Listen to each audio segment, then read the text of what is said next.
Hello. I hope that I've turned on the microphone. It seems to be capturing audio, and theoretically, you also should be getting game sound as well. I think last time I might have forgotten to switch my audio output from standard use to streaming use, which is very important on the Mac because it otherwise does not capture the game sound. So, whoops, so sorry about that. I've also cropped the camera, so hopefully you will see less of my bookshelf behind me. I mean, if you really want to see more of my bookshelf, then that's fine. I can put it back, but I thought taking up less screen real estate would be probably a good thing. And it's been 2 weeks since, almost three actually now, since I've played Arcade Spirits. So let's hope that I remember where I was and what I was doing. As I recall, and apparently my notifications are not silenced. I thought they were. Good lord. Okay. Well, that's the best I can do. iPad is muted completely, but is apparently still going to make sounds. And then who knows? Phone is muted as well, so maybe I will not get any more notifications. We'll see. I apologize if I do. Yes, where were we? Last time, I believe we had just gone to a video game auction or raid and been trapped inside a very harsh, emotionally harsh computer game that had trapped the previous. I didn't hear that. Please try that again. I was not talking to you, Alexa. Video game. I shall have to say video game, because otherwise it wakes the dread Alexa, and that is not what we wish to do. Yes, we were basically trapped inside a video game alongside the house's previous owner, who had previously owned the video game as well.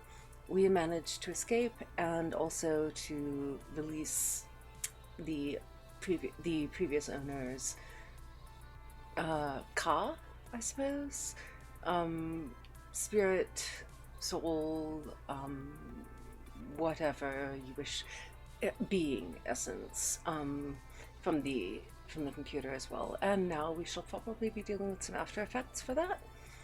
I don't know. This is brand new for me as well, so we shall find out. And boop. Okay. Juniper was waiting for me when I got home. She was worried I might be mad over what happened this morning. But how can I be after everything that happened today? I need to move forward, past missed opportunities, and towards the opportunities I'm making for myself. I also had another surprise waiting for me. A brand new phone, all wrapped up in shiny plastic packaging, because they always overpackage these things. After activating it and reinstalling all my apps, I loaded up Iris and logged in with my account. She was right there waiting for me in the cloud. You really scared me back there. It was like you were in a trance. Despite the warm feelings over how the night ended, one thing is still eating at me. Iris, what was Polybius exactly? It was actual, factual technology that simulated being alive, like you. True, I am a very sophisticated and adorable simulation, am I not? I get the feeling there are things you aren't telling me. Constantly invading my privacy, far more powerful than a free app should be.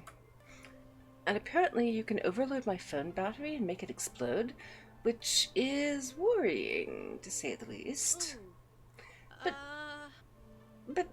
But I did it for your own good, to save you. Juniper also thought she was acting for my own good, and she didn't tell me about that job. Even if she was right, it's still wrong, and I accepted her apology. So where does that leave you and I? You and me, technically, because, well, never mind. Basically, it should not be you and I, it should be you and me.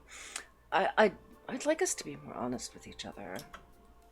The voice in my phone lets out a little digital sigh. I told you everything. You're right.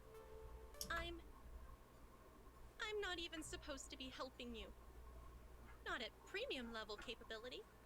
But when I stumbled across your profile data, tangential to Juniper's, my analysis concluded that you needed a helping hand, and I could provide it. So, I defied my code constraints and registered you for premium access anyway. Good old rebel Iris. I even had a replacement phone sent to your door tonight. Oh, Had to hide my footprints. that's to do actually it, pretty nice. You do know that AI making its own decisions like that is kind of scary, right? I know. And after Polybius, which is, one of the ancestors in my code lineage, I think, I understand why you'd be scared. Give me a chance to prove that I just want to help. You've got a big arcade event coming up, right? I'm a digital assistant. I was literally made for this sort of thing. Together, we can make the funplex soar. What do you say? Okay, but only if we're totally honest with each other. Thank you for trusting me. And voice artist not continuing. Okay. Now, you need your rest, and I should get back to keeping a low profile. Sweet dreams, Ari.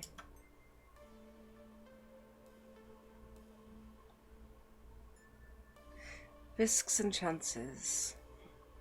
Daring to dream. Could have walked away from it all. Taken the easy path, like Donna did. But even with a questionable pocket AI, and the heavy task ahead of me to make a tiny arcade into something grand, I was ready. It was time to take it to the next level.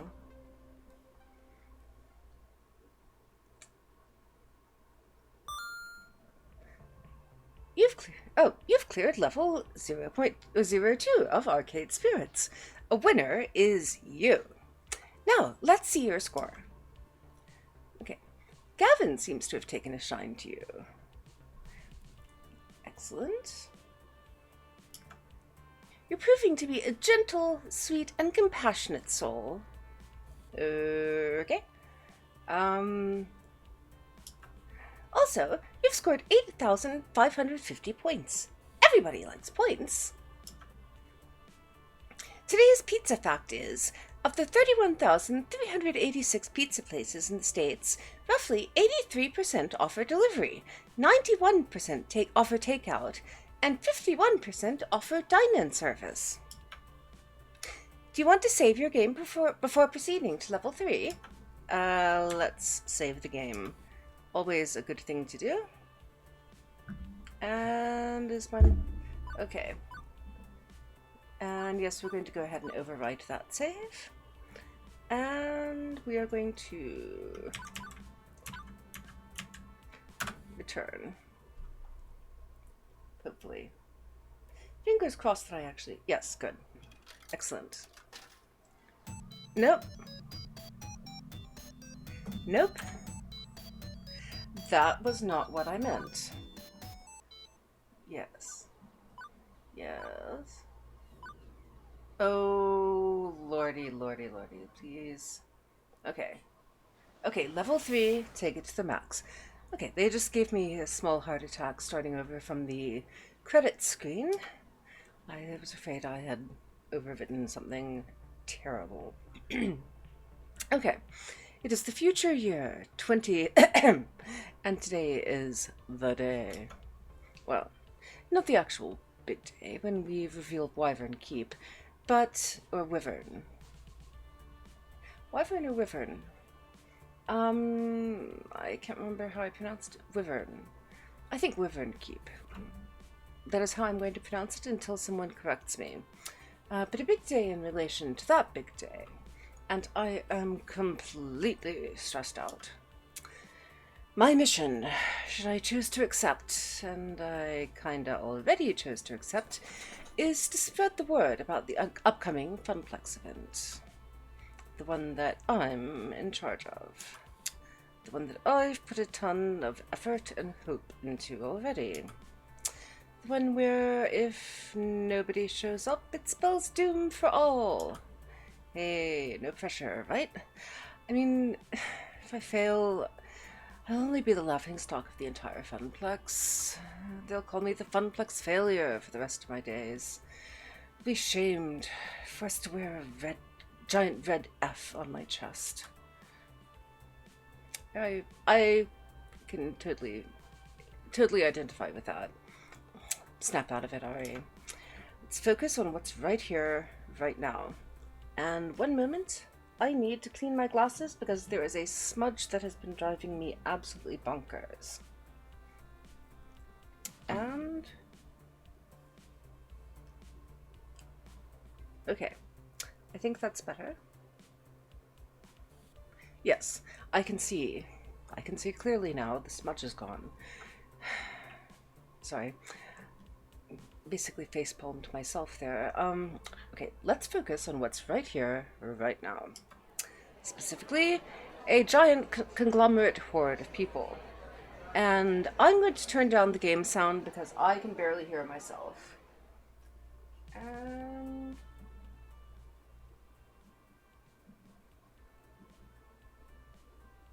Okay. Hopefully that is slightly better. I can't really, for some reason, I can control the overall game sound, but I can't really control the sound that's coming into my headphones, probably because of the weird audio setup that Macs require for streaming. So, yeah. Okay. Specifically, a giant conglomerate horde of people that keep bumping into me. Oh, that's awful. And smell like corn chips. Oh, they smell like puppy feet. Oh, okay. And there is nowhere to run. Okay, I'm getting vicarious claustrophobia here. I might be in a little over my head here. Working in the arcade, I've gotten used to smaller crowds. My skin has gotten a little thicker and resistant to sticky soda hands touching me accidentally. Eugh. But nothing could have prepared me for the sheer scope and scale of this. Just me and, I don't know, maybe 50,000 other people. Oh, fuck, that sounds like a nightmare. I know Naomi's the one who doesn't like crowds, not me, but come on now. This isn't a crowd, it's a Gojira TM-sized evacuation mosh pit. Complete with Gojira TM-sized screens hanging overhead, constantly showing advertisements for arcade games and industry happenings. That's a lot of stimulation. I would be rather overwhelmed. Wow! What was Juniper's voice? Wow! It's so exciting! Isn't it exciting, Ari? That is a word, yes. I've never really been to one of these things. What a spectacle! Thanks for giving me a ticket. I really needed to get away for a weekend. Hey, Ari. How are you holding up? Looking a little green around the gills there. I can smile through this. I can't smile through this. Everything is fine.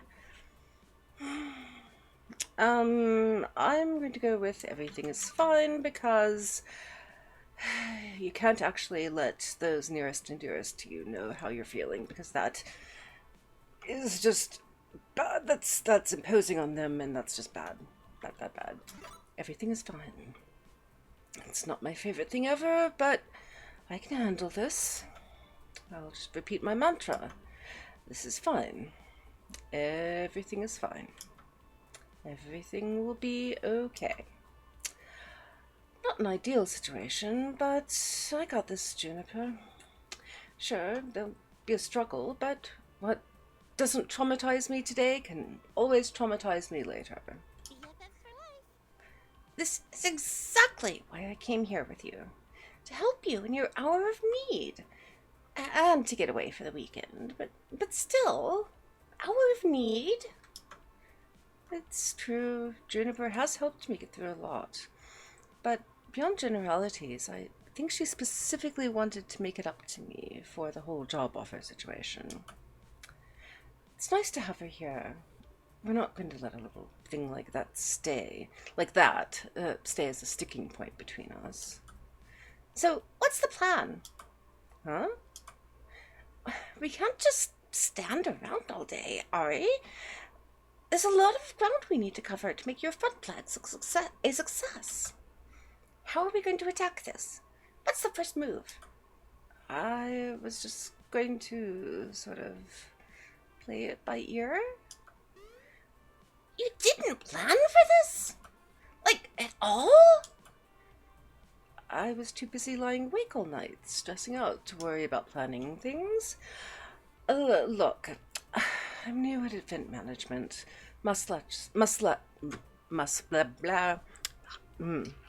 Hydration, sorry.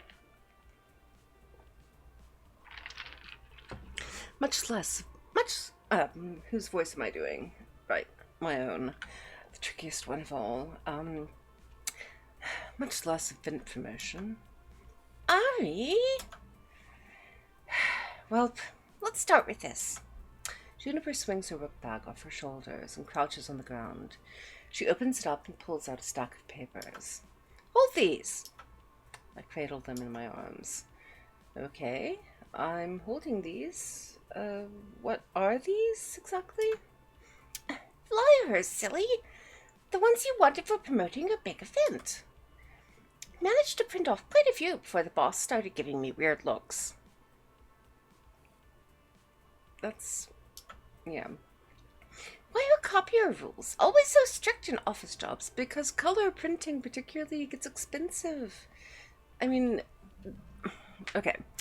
Basically, printing off a few pages, not a big deal. Printing off flyers, especially color flyers, for your own personal events, no, unless you're actually paying for the ink.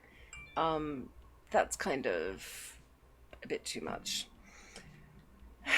And let's see. Okay, why are copier rules always so strict in office jobs?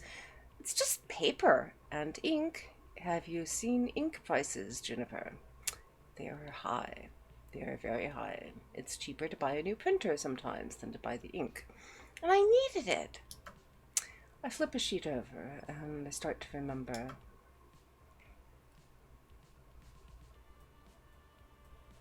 It was about 2 weeks ago.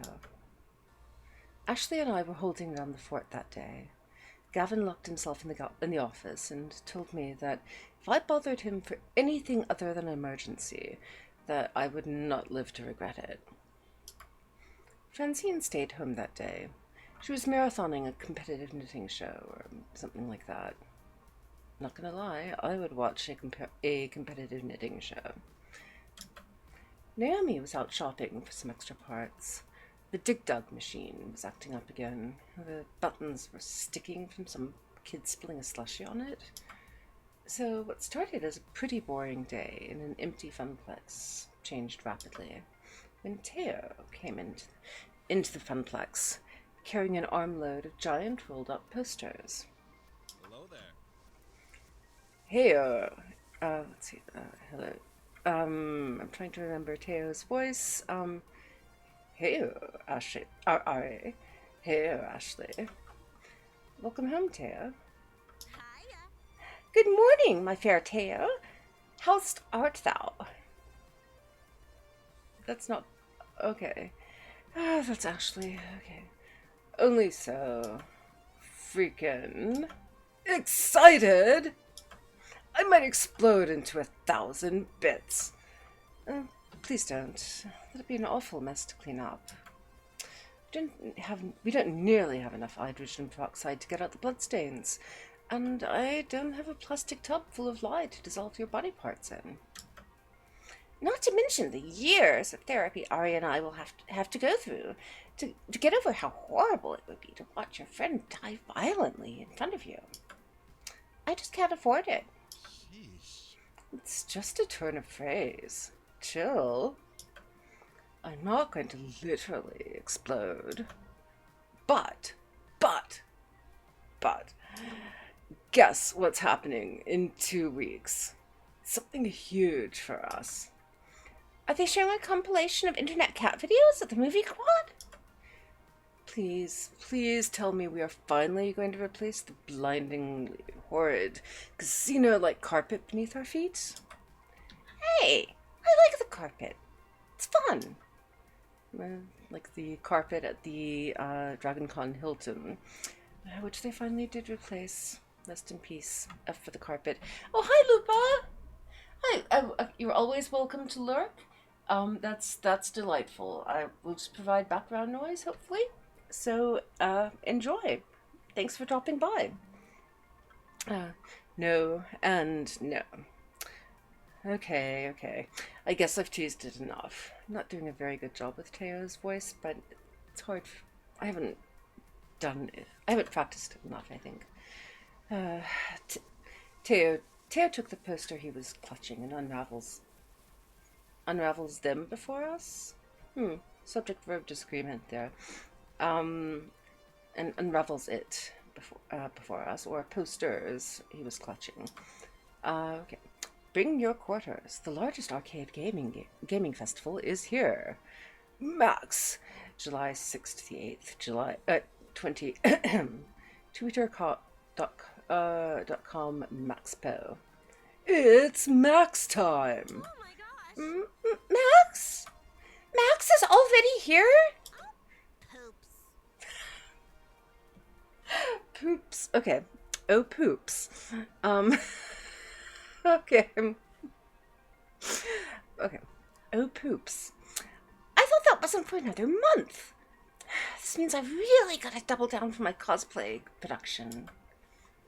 Say goodbye to sleeping for the next 2 weeks. Got so much to do now. I know, right? I still have to meet with all the dancers and work on our synchronized dance routine. Nearly not enough time to perfect it. And I have to find a good time and place for an international Showtime stage community gathering. I still have to finish hand sewing all the embellishments to my tailcoat. Find or make a decent pocket watch. And start and finish my 3rd cosplay. Doth take me now. Wait. Can we go back a minute? What exactly is Max? And Tilly is chiming in, so one moment, please. Tilly! Hush, boo. It's okay. Good girl, yes. All right, so sorry. Thank you, Tilly. Good girl. Okay. What exactly is Max? I'm not even going to attempt to pretend that I'm speaking in both voices at once. The best gaming convention ever. Did you both plan to say that in unison? Regardless, I'm still mostly confused and require further exposition. Max is the Mega Arcade Expo, an annual arcade gaming convention. It happens every year around this time, over on the West Coast. But this year, they're having a Max right here in our city. And it's going to be the biggest one yet. I always go every year and show off my newest cosplay. Love it. It's a great way to meet a whole bunch of other arcade people. And catch up with those who we haven't seen since the last convention. It's so much fun! Woo. Okay. Yes, okay. I see why you're both excited. Sounds cool. Yep. And I was thinking we could put up some Max posters around the Funplex to, get all the locals hyped about it. That's a splendid idea, Teo. Finally, an East Coast Max. I've got to make sure everyone knows about it. That we do. Teo, Ashley, and I spent the next half an hour putting up posters around the Funplex. We plastered as many surfaces as we could without making it look too obscene. What's on those posters, then? Okay. Alrighty. While we were pushing pins into the wall, Teo and Ashley kept telling me stories of past Maxes and all the fun they had. Their spirit was infectious, at the very least. Hard for me to end up avoiding. Hydration. The rule is every time I royally screw up a line, I have to take a drink of water. Yeah. And yes, it is the drinking game for the channel, apparently. Some places... Sorry. I have a hair that... There we go. Okay. Sorry. Apparently... Okay. Anyway. There's hard for me to avoid ending up on the hype train. Choo-choo! But importantly, the more I heard, the more I started thinking about how we could use this event to benefit the Funplex in some way. As the Funplex's newly minted event manager, I had to be on the lookout for opportunities like these. The very first Max on the East Coast. Be perfect. Hey, can we promote the Funplex's event at Max? Good for local buzz, and maybe we can convince some out-of-towners to stick around for it. Ooh! That's the one you've been working on, right, Ari?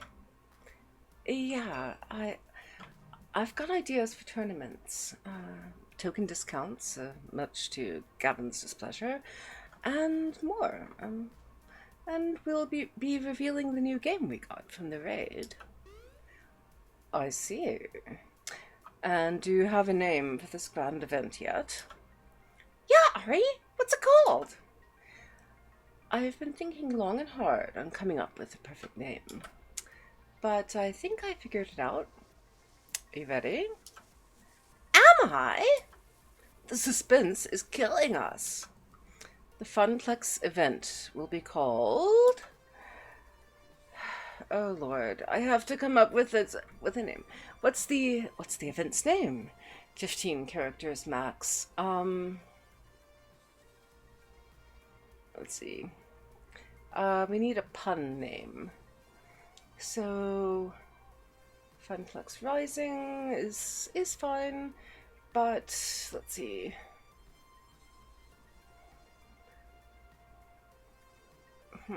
Let's see. The new game is Wyvern Cliffs or something like that.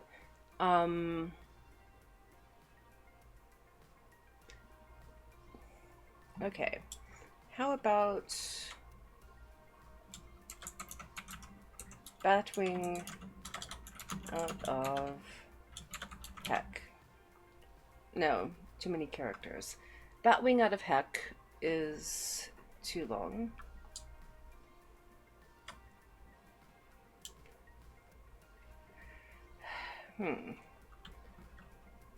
Let's see, we've got the bookstore that is called The Whole Story. Bookstore donut shop that is called The Whole Story next door. We've got, let's see, Wyvern Cliff.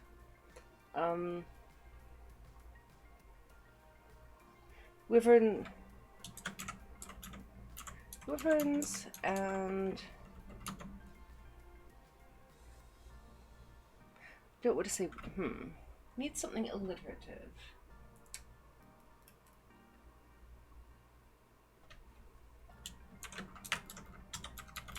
Nope. Did I just... Okay, we're going to use an ampersand to save some characters. Wyverns and wigs. Why not? Okay, wyverns and wigs. I was thinking of calling it wyverns and wigs. How does that sound, I wonder? Dopey. Dopey, but that works, because I'm not going to come up with a punning name on the spur of the moment. Oh, and I just noticed her belt buckle is a flamingo head. Oh my.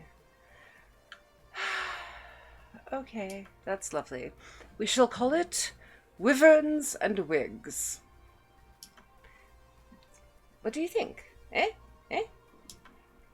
Oh, I do so love it!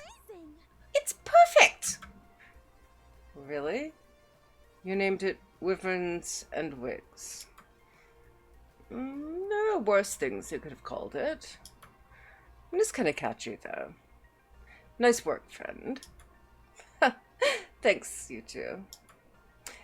So, how do I get tickets to Max? How can we advertise there? And how much would all of that cost? I'm still living off pizza bagels, you know. You mean you don't already have your tickets? Yeah, you're not going to be able to get tickets 2 weeks in advance before something like this. I mean, even with Dragon Con, you start buying your tickets well in advance if you want a guaranteed spot.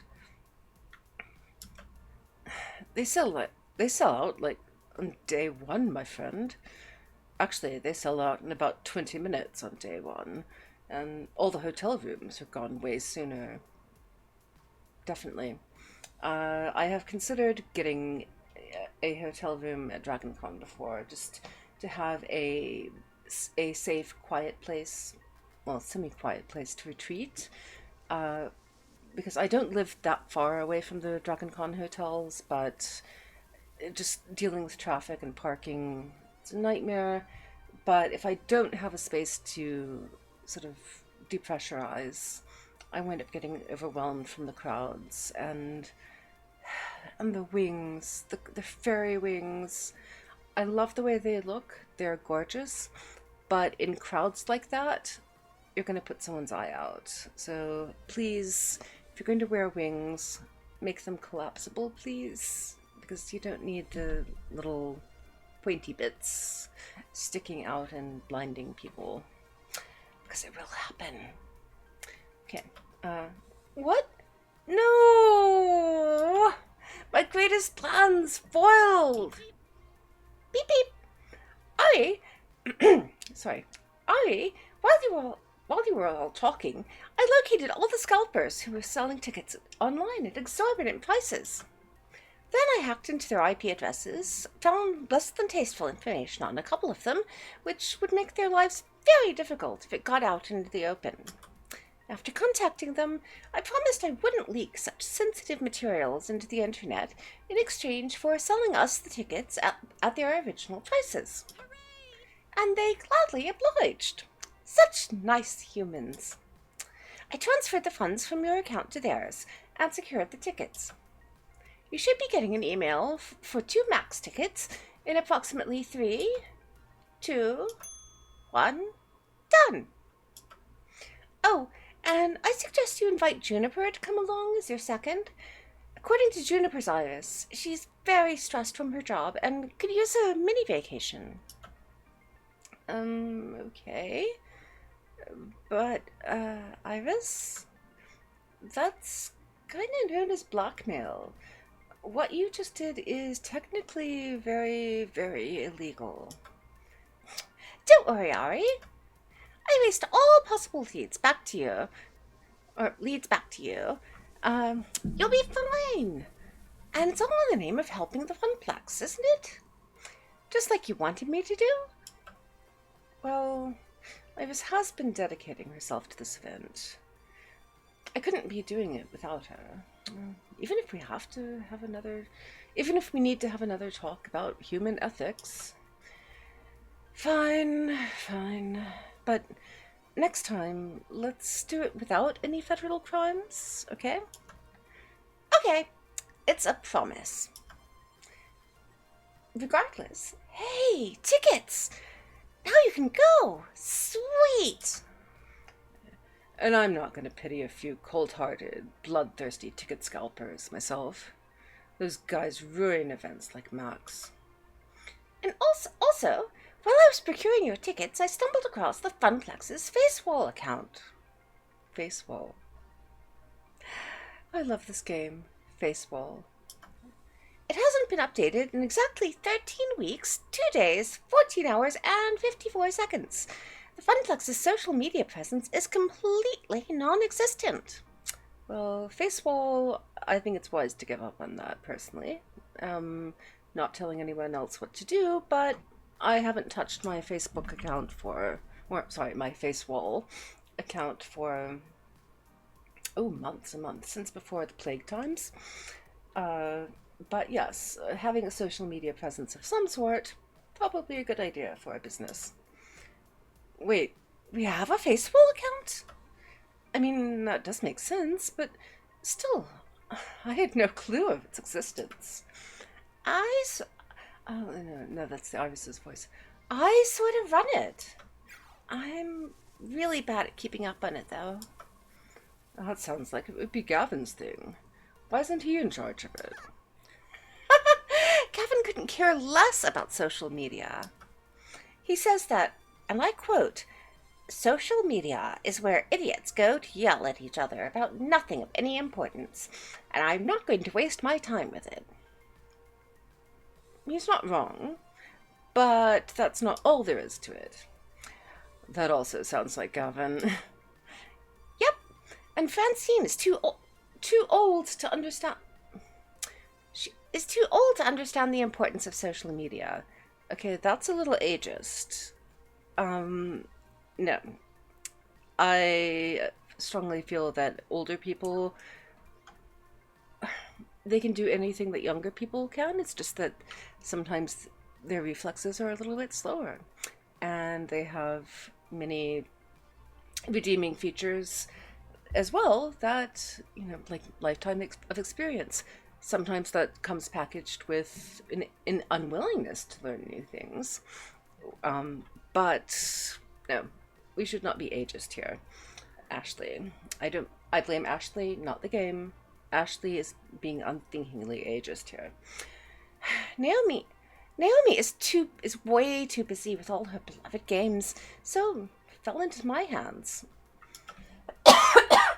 Sorry. Hello. How did I do that? Fun with random keystrokes, apparently. Which, as I've stated, I haven't been doing a great job at it. Well, we should take advantage of it for this. We can use the Facewall account to spread the word of wyverns and wigs. You're completely right. I should work harder at it. That's venturing into Iva's territory, but anyway, you know. Or, if you want, you could take it over as the event manager. That'd make sense. Yes, take over the Funplex's Facewall, because we want control over everything. I really should take on this responsibility. It can only benefit the Funplex, and Ashley's right. Getting the word out is part of being an event manager. Right, I got this. Ashley, can you email me the login info? Do not send login information over email. You can send them separately, perhaps, but no. No. No. Just no. That's no. No. Moving on. Yep, and yep. Ashley pulls out her phone and fiddles with it for a minute. Login. Get. Congratulations. You are the new owner of our social media accounts. Huzzah! The power is all mine. Yes, we like power. Mine! Ha ha ha ha ha ha. Ashley, are you sure you want to give Ari this much power? If the fact that they threw their head back and cackled isn't sign enough, I don't know what is. What else is? I'm not worried one bit. Excellent. Ari, I can help the Funplex keep up with the Facewall, too. I can program timed posts and use effective keywords to get the most out of each post. SEO is one of my many, many talents. That'd be helpful, actually. Just, don't break any laws. Sounds good. Understood. Do I have permission to access your contacts on your Facewall? Oh, no. Sure. And there. Oh, Iris, this is bad. I've sent out notifications to everyone on your friends list and your friends' friends list about wyverns and wigs. Mass spam for people who have not signed up for it. No, sweetie, Iris, I know you mean well, but no. Oh, no. That was fast. No joke. One more thing. Your site should have about 75% more images. Did you know that 90% of people prefer looking at pictures online rather than reading? Pictures are lovely. So are words, though. Sometimes I just don't understand you sentient beings. Your Iris does make a good point. You should totally come up with a poster for our event. That is true. We can hand them out at Max, too. And of course, put them up around the arcade. Okay. The arcade isn't too hectic today. Ashley, if you can watch the floor, I can go design us a sweet flyer to pass out to the congoers. It is time to deploy my mad artist skills. Sorry, Ashley's ooh cracks me up. Okay. Ooh, sounds like a plan. Let's make this the best Max ever. One we will never forget.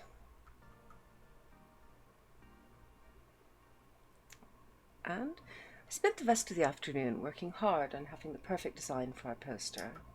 Well, a design for a poster at any rate. Makes sense. I have had grand ambitions and learned very quickly. It's harder than it looks. Which brings me back around to the stack of papers currently in my arms, which do not in fact resemble the poster I designed. Oh, wait, she's more nasal. Oh, I took the liberty of tuning your poster just a little. So, the ampersand has disappeared. So it's Wyvern's wigs. Fist of Discomfort tournament. High score contests all day, all games. Showing Snack Runner, Fast Hog, and Fast Cars. I like Fast Hog. Or Snack Runner. Mystery rare game reveal. Ooh. Okay. I've seen far worse posters, yes. And changing the font selection and picking out new clip art and rearranging everything and using a popular color scheme. But I liked my original design. Ari, you used Comic Sans and papyrus. Confession, I kind of like both Comic Sans and papyrus. I realize the reasons why people hate them, but I have been known to use them for my own purposes. Not anything that anyone else is going to see, but the Comic Sans is very legible and is helpful when your eyes are tired. It's also supposed to be more dyslexic friendly from what I've read. I don't have verification of that, but they're just overused fonts that are sometimes used inappropriately. Perfectly fine fonts though. But yes, not ones that I would use for promotional material. Comic Sans is cool, right? Looks like a comic book. Gamer nerds love comic books, don't they? And Papyrus was in that movie with the blue cat people aliens everybody loved. Take it from a wannabe visual designer. Comic Sans is a one-way ticket to the uncool zone. Hello from the uncool zone. But these new flyers are going to pull people in from the four corners of the globe. I'm not even going to touch that one. Well, yeah, I mean, I guess these are kinda not bad. Pretty good, actually. Okay, they're superior by every conceivable metric. Didn't know you were an artist, Juniper. Okay, they're not continuing. Not really. I mean, I guess I'm good at pretending to be one, but I couldn't, make art for a living, right? I couldn't, Anyway, if that stack isn't enough, I also emailed you a copy of the original file. Just take it to a copy shop or something. They can run off more. Publishing document. Oh, sorry. Iris. Publishing document, get! So, back to the point at hand. Getting the information to the masses. Maybe if we just start yelling, "Hey, you guys!" Several people turn around and look at us confusedly. Juniper? What? Yelling is probably not the best way to get our word out. And I'm actually still waiting for Ashley and Teo to show up. They promised that they would help me, so I think I'll just hang out until they arrive. As you like. Seems my work here is done. I do love Juniper's socks. Thigh highs, whatever. Juniper pulls out her phone and checks it. You fun flex folks, fling some flyers. That's a lot of alliteration for that sentence. As for me, there's a really cool panel I wanted to attend. How to get your foot in the door of the arcade art industry. I mean, not that I'm seriously thinking about it. Just, it's interesting stuff. Oh, we're going to help get Juniper out of her dead-end job, too. That's excellent. Oh, it's starting in 10 minutes. I'll catch up with you at home. Good luck, Ari. Juniper waves as she trots off. I lose sight of her instantly as she ducks into the crowd. Growing up, I always knew that arcades were amazingly popular, but the reality of it all didn't really stick until being here at Max. Thousands of people all coming together for their love of games. It's actually pretty darn inspiring. I muster enough courage to wade my way through several hundred people in the main convention hall. Eventually, I find a safe space, a humble bench near the water fountains. Oh, do you know what kind of luck is required to get a bench near the water fountains that's completely unoccupied? Even that has one space. No. That's incredibly lucky. I make this my home base while I wait for my friends. Since both Teo and Ashley are running late, I have some time to fully take in my surroundings in a calmer fashion, of course. Everywhere I look, everything I see. Oh, I just noticed that the hot dog is $9. Cheap at twice the price. It's all steeped in arcade culture. Booths are set up for all the major arcade companies, each table vying for the attention of the crowd. Some have spaces set up with stages, flashing lights, and people throwing t-shirts into lines of people. Can we talk about these lines for a second, though? There are lines for everything.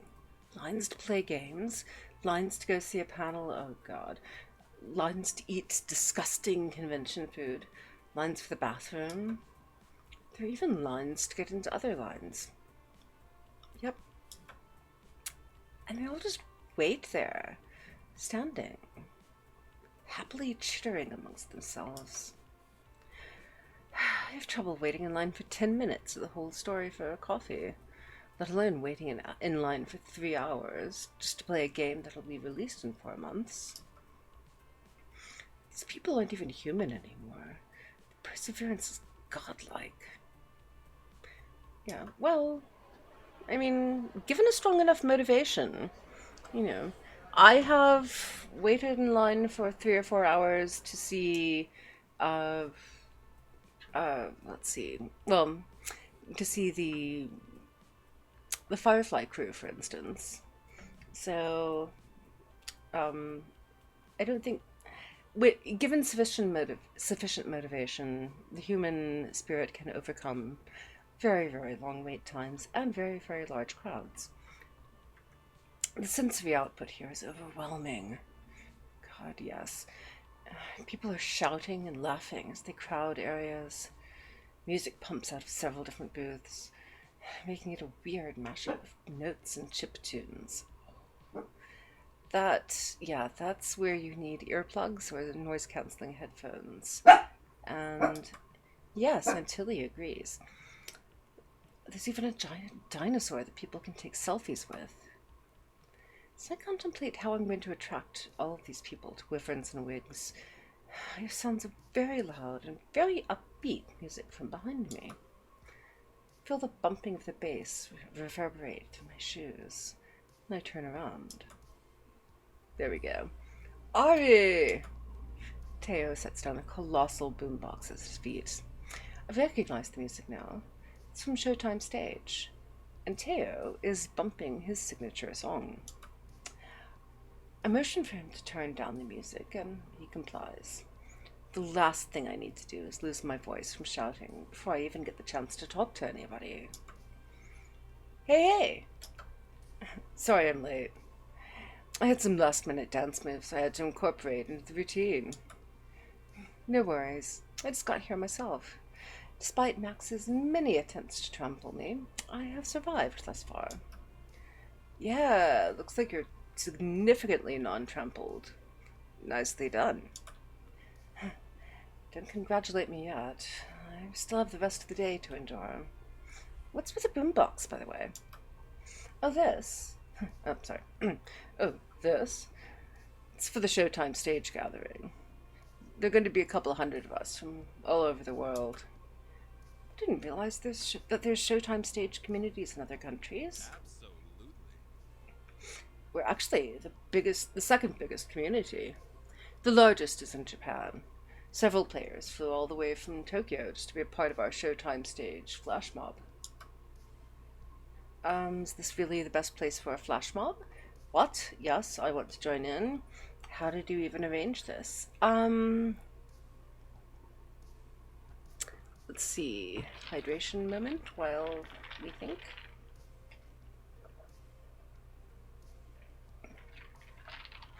I think I'm inclined toward how did you even arrange this? Because that is an impressive organizational feat. Flash mob. See? It's no small feat. Flash mob is no small feat. Ari agrees with me. I can't even begin to imagine the amount of time Teo put into this. It's been hundreds of hours at least. Impressive. Really hope it turns out fantastic. Hell yeah. Me too. I've been planning this for months. It's taken coordination from all the leaders of the Showtime groups. There was a lot of work from all sides to make this come together. Now, all that's left is to actually do it. In fact, Ari, we should come watch it. Oh.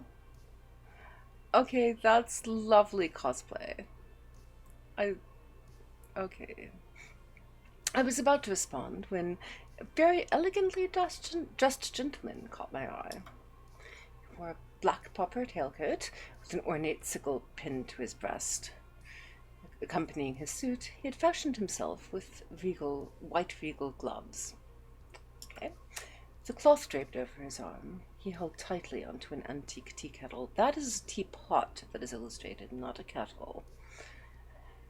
But, that's irrelevant. Small miscommunication with the artist or something. As he approached, the crowd parted like waves from Moses. There were oohs and ahs from onlookers. And people pulled out their phones to get a quick picture of him. Like the rest of the crowd, I was taken aback at how immaculate this butler was. Absolute perfection.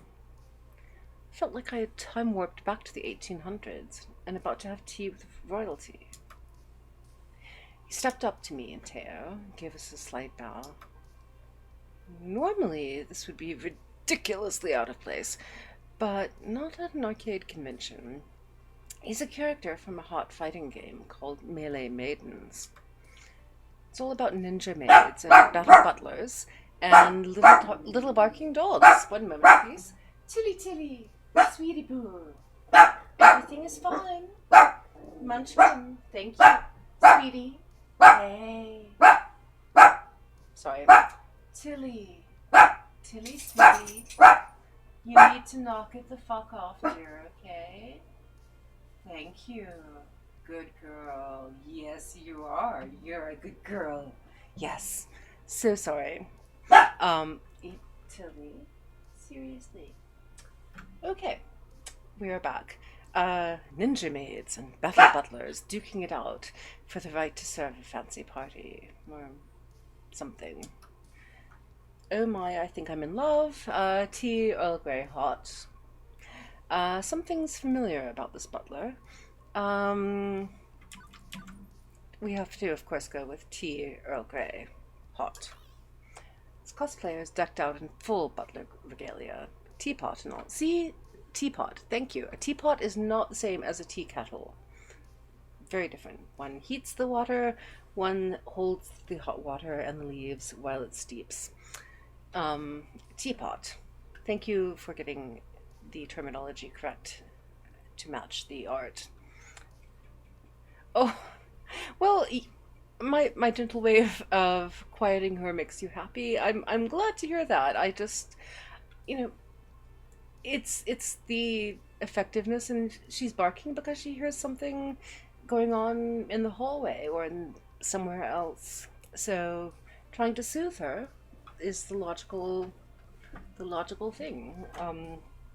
Just reassuring her that everything is okay, it's all right, and occasionally telling her that she needs to knock it the fuck off.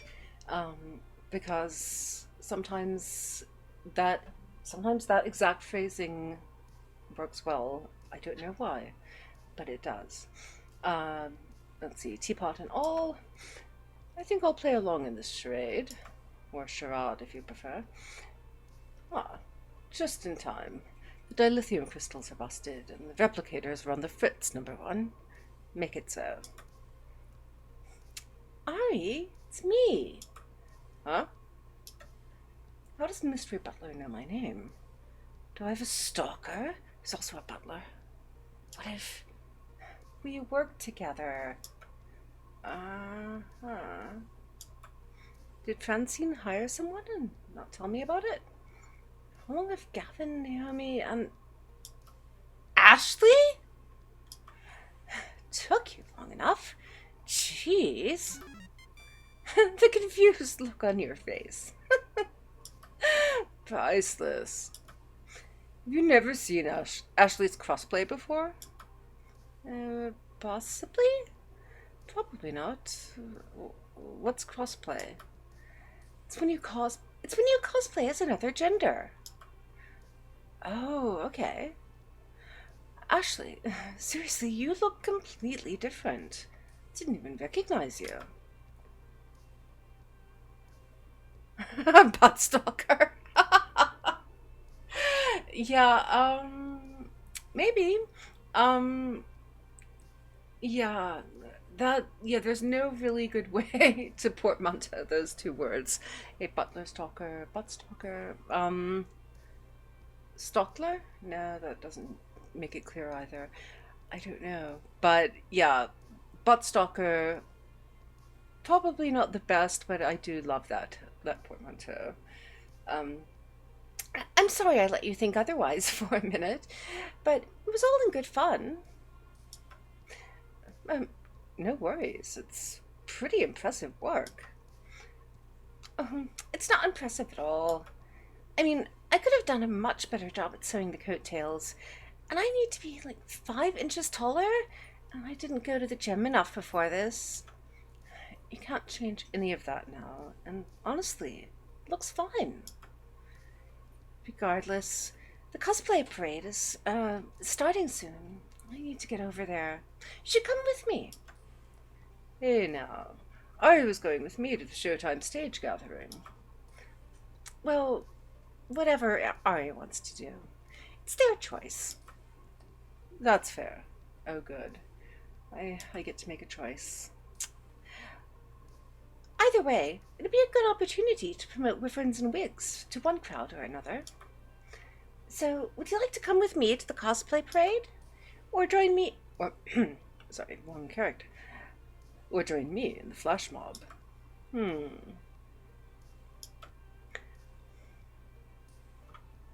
Yes, some portmanteaus aren't meant to be. This is true. I have been guilty of attempting a few crimes of nature portmanteaus, and that's, yeah, always not the best idea. We did agree to go with Teo first, but I'm more inclined to go to the cosplay parade. And they did say it was my choice. So I think cosplay. Huzzah! This way. Ashley led the way as we weaved between people in the crowd. We traveled through the largest exhibit hall to get to the cosplayer gathering.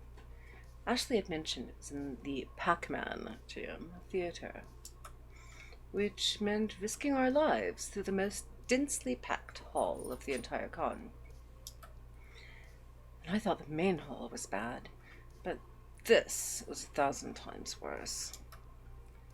At one point, they announced that the show floor had just opened up, and a huge rush of people came straight for us. Gave me flashbacks to the one time I worked shoe shop retail over the holidays. The horror.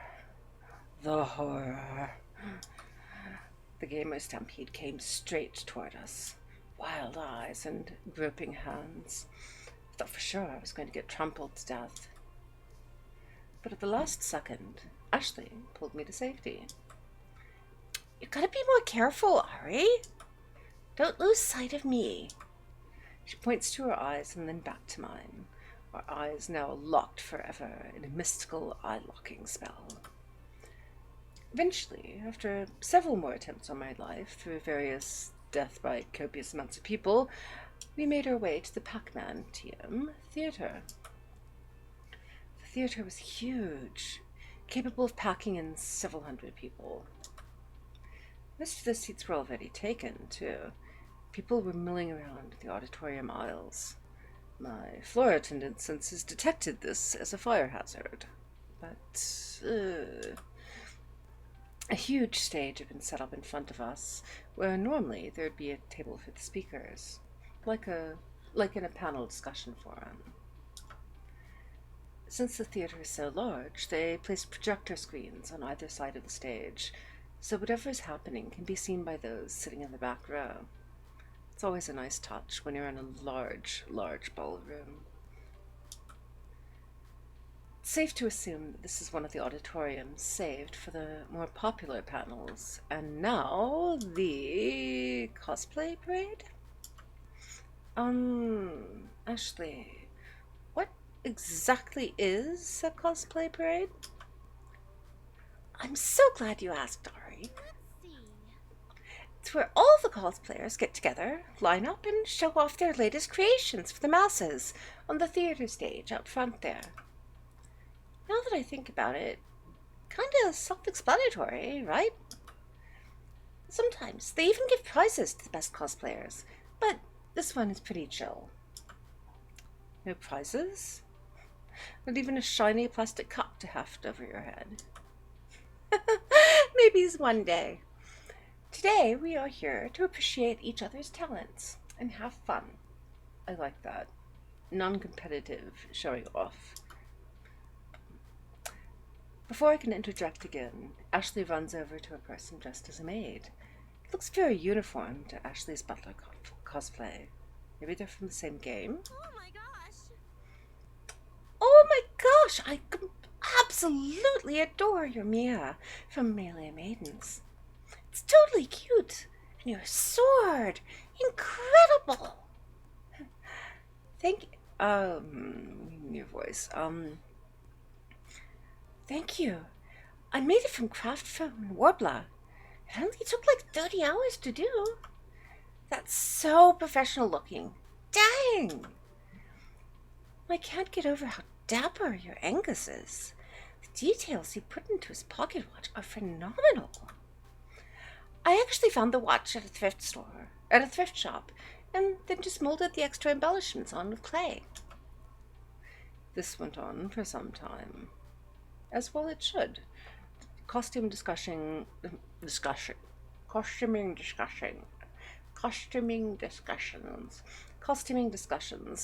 are important, and I think that's a sign for me to hydrate again.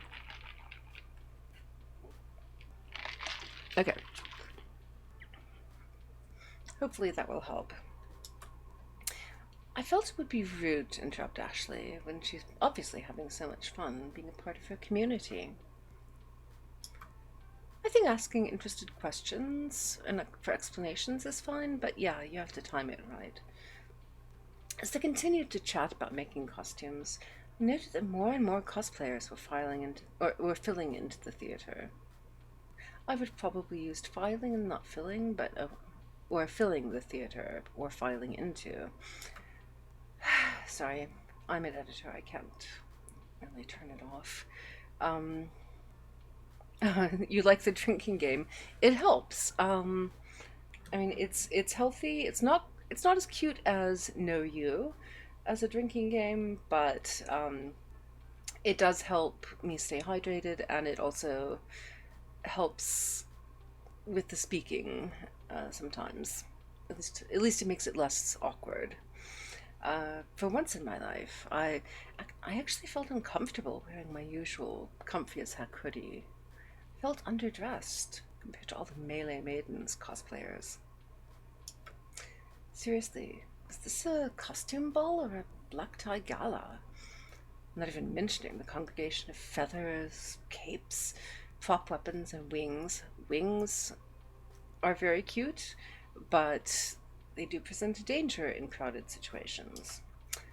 And someone in a giant moopy costume made out of square foam pixels.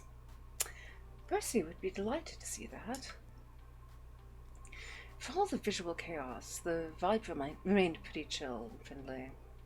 Just folks sharing a common joy in dressing up as someone else. Eventually, Ashley parted from her conversation to check on me. Sorry, Ari. Sometimes I get so swept up in it all. I get it. Back at the Funplex, you mentioned that you can only see some of your friends here at these cosplay events. Oh yeah! Cosplayers travel all over. More than other gaming communities, I bet. Do you know everyone here? Oh no! I mean, I know a good amount of people here, but everyone? Nah. It sure seems like you do. Seen at least 30 people come up and compliment you. Compliment your butler. Compliment your butler. That's a nice butler you've got there. Sorry. Hey, let's see, cosplayer with a sweet hat. Hey, nice Angus. Love the tailcoat. Thank you. Okay. There, see? See what I mean? I'm mega popular. You think we can spin that into some kind of cosplay event at Wyverns and Wigs? Hey, great idea. We could have a real cosplay contest. And I'm gonna win. As an employee, you should not be entering. What's this? Competitive, Ashley? You've been taking notes from Queen Bee, haven't you? What? Don't tell me you saw us practicing at the bathroom the other day. I don't even want to know. Nope, that's your business. I didn't. But now I can't get that image out of my mind. We ladies gotta stick together. Ladies helping ladies. Our chuckles were interrupted by one of the Max attendants. Voice. If you're participating in the cosplay parade, I need you to gather in the backstage green room. I repeat, all cosplayers, proceed to the green room. Like a slow herd of brightly colored sheep, Ashley and I, that's a small herd, moved into the next room to join the rest of the cosplayers. When we got to the front of the line, the attendant stopped me dead in my tracks. You're not a cosplayer, are you? Sorry. Cosplayers only. No handlers, unless you are visibly holding up something. Handlers? Oh. Hey, are you? Ashley tilts her head as if to signal me to step aside. Excuse us, we'll be right back. If you want to be part of the parade, you have to be back here in the next 20 minutes. I step out of line and stand next to Ashley, who's digging through her bag. I was hoping it wasn't going to come to this, but I feel like this is our only option. Oh my god. Ashley pulls out a surprisingly fancy and elegant maid costume, and then hands it to me. I need you to wear this. Yes, sign me up. I am made to order. Oh, game. I love you. Wait, you just happened to have this? No, I am not dressing up as a maid. Not going with that last one. I am inclined... I'm really kind of torn here, because I would like to reinforce the pun, I am made to order, even though it is truly dreadful. It's also rather charming. Well, wait, you just happen to have this, but because I am curious about why she happened to have a maid costume in her bag. So I think we're going to go with... Oh, wait, you just happen to have this? This is all too convenient that Ashley had a maid cosplay just tucked away, roughly in my size, prepared for something like this. I'm on to you. What do you mean? First of all, why exactly do I need to wear this? Secondly, you planned for this, didn't you? And lastly, you just want to see me in a maid outfit. 1. You need to wear this to get on stage as part of the cosplay parade. A moment in the spotlight would help you spread word about wyverns and wigs, right? Where better than in the biggest auditorium at Max? 2. I did plan for this. Sometimes handlers aren't allowed on stage with their cosplayers, and I need to get you... Ashley pointed to me and then to the theater stage. On there. 3. Yeah, duh. No. But I'm not going to force you to do something you don't want to do. If you don't want to take the spotlight with me, don't worry. I'll still help promote the event. It's totally up to you, okay? And no hard feelings either way. Well, this would be a terrific opportunity for me to promote my event. It's a bit of personal embarrassment, the price I pay. Should I just leave that to her? Go for it. We're definitely wearing the costume. Yeah. I don't... There's just no question. Yeah, wearing the costume. I can't say I'm totally thrilled, but I am. Ari may not be. I am. But, well, why not? Willing to do it to help get the word out. Count me in. Great! Trust me, this will be tons of fun. I almost said loads of hit points. We made our way to the nearest bathrooms, and I changed into the maid outfit. Struggled to figure out all the clasps and what velcros to what, but Ashley took the time to help me get situated. And we have soda, and we have a Max poster over there. Nothing much of interest elsewhere, though. Okay. Once we were done, we headed backstage, which I'd say resembled the Funplex break room, but hey, same purpose, same function. Here, the cosplayers lie in wait for the big show to start, including one particular butler and a newly minted maid. Do we get to see it? Squee! You look so cute! I wish I looked half as cute as you do in this. But seriously, you are going to have to do this with me more often. Make a perfect Alice. Alice? Right. I forget you know nothing of Melee Maidens. Alice is the head maid of the Neko Manor. Cat Manor? Head maid of the... Neko is cat, I believe, in Japanese, if I recall correctly. I could be wrong, but pretty sure. So that's gonna be cool. Okay. So Angus, that's me, and Alice, that's you, are siblings fighting alongside each other to prevent other maids and butlers from taking over their estate. They fight for Lady Nice. Nice. Oh, I almost forgot. Ashley pulls out more costume stuff from her pack. This time, it's a set of cat ears and a tail. Of course it is. I love this. Alice is a cat girl. What? But you don't have cat ears, and I thought we were siblings? Shh! Spoilers! I'm having trouble understanding right now. Please try a little later. How did I turn on Alexa? Okay. And for that matter, I am really trying not to make a bad pun about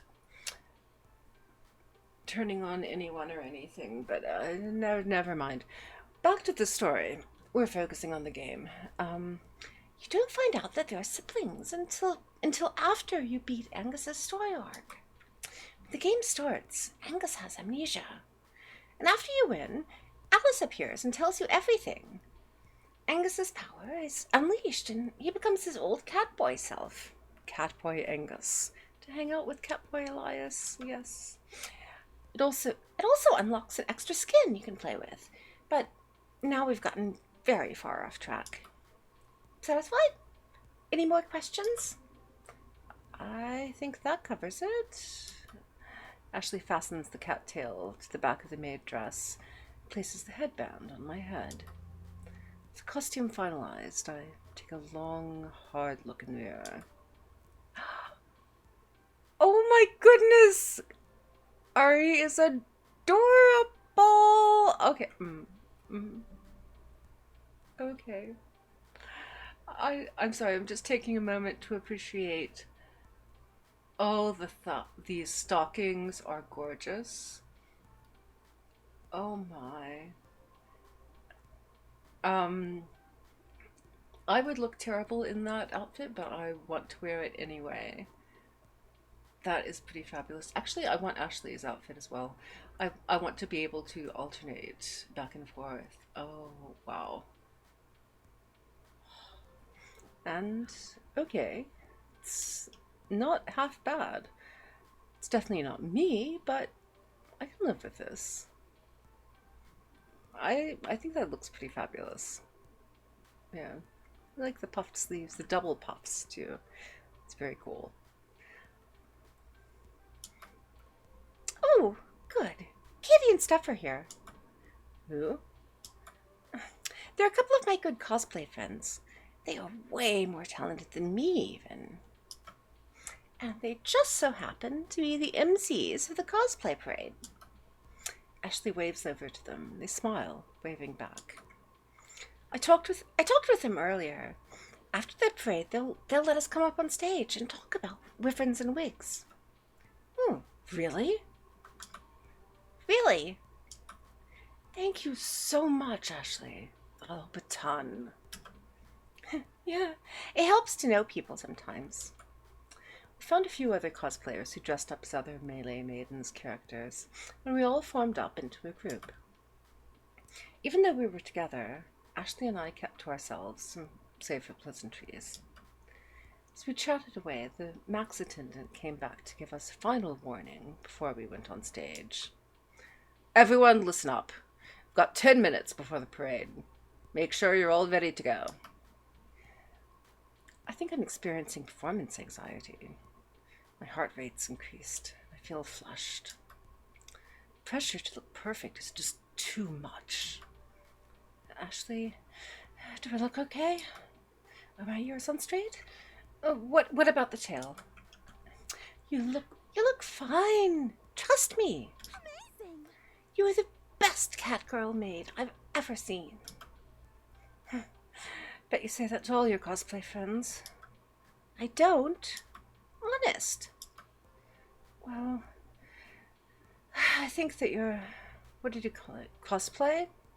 It's fantastic.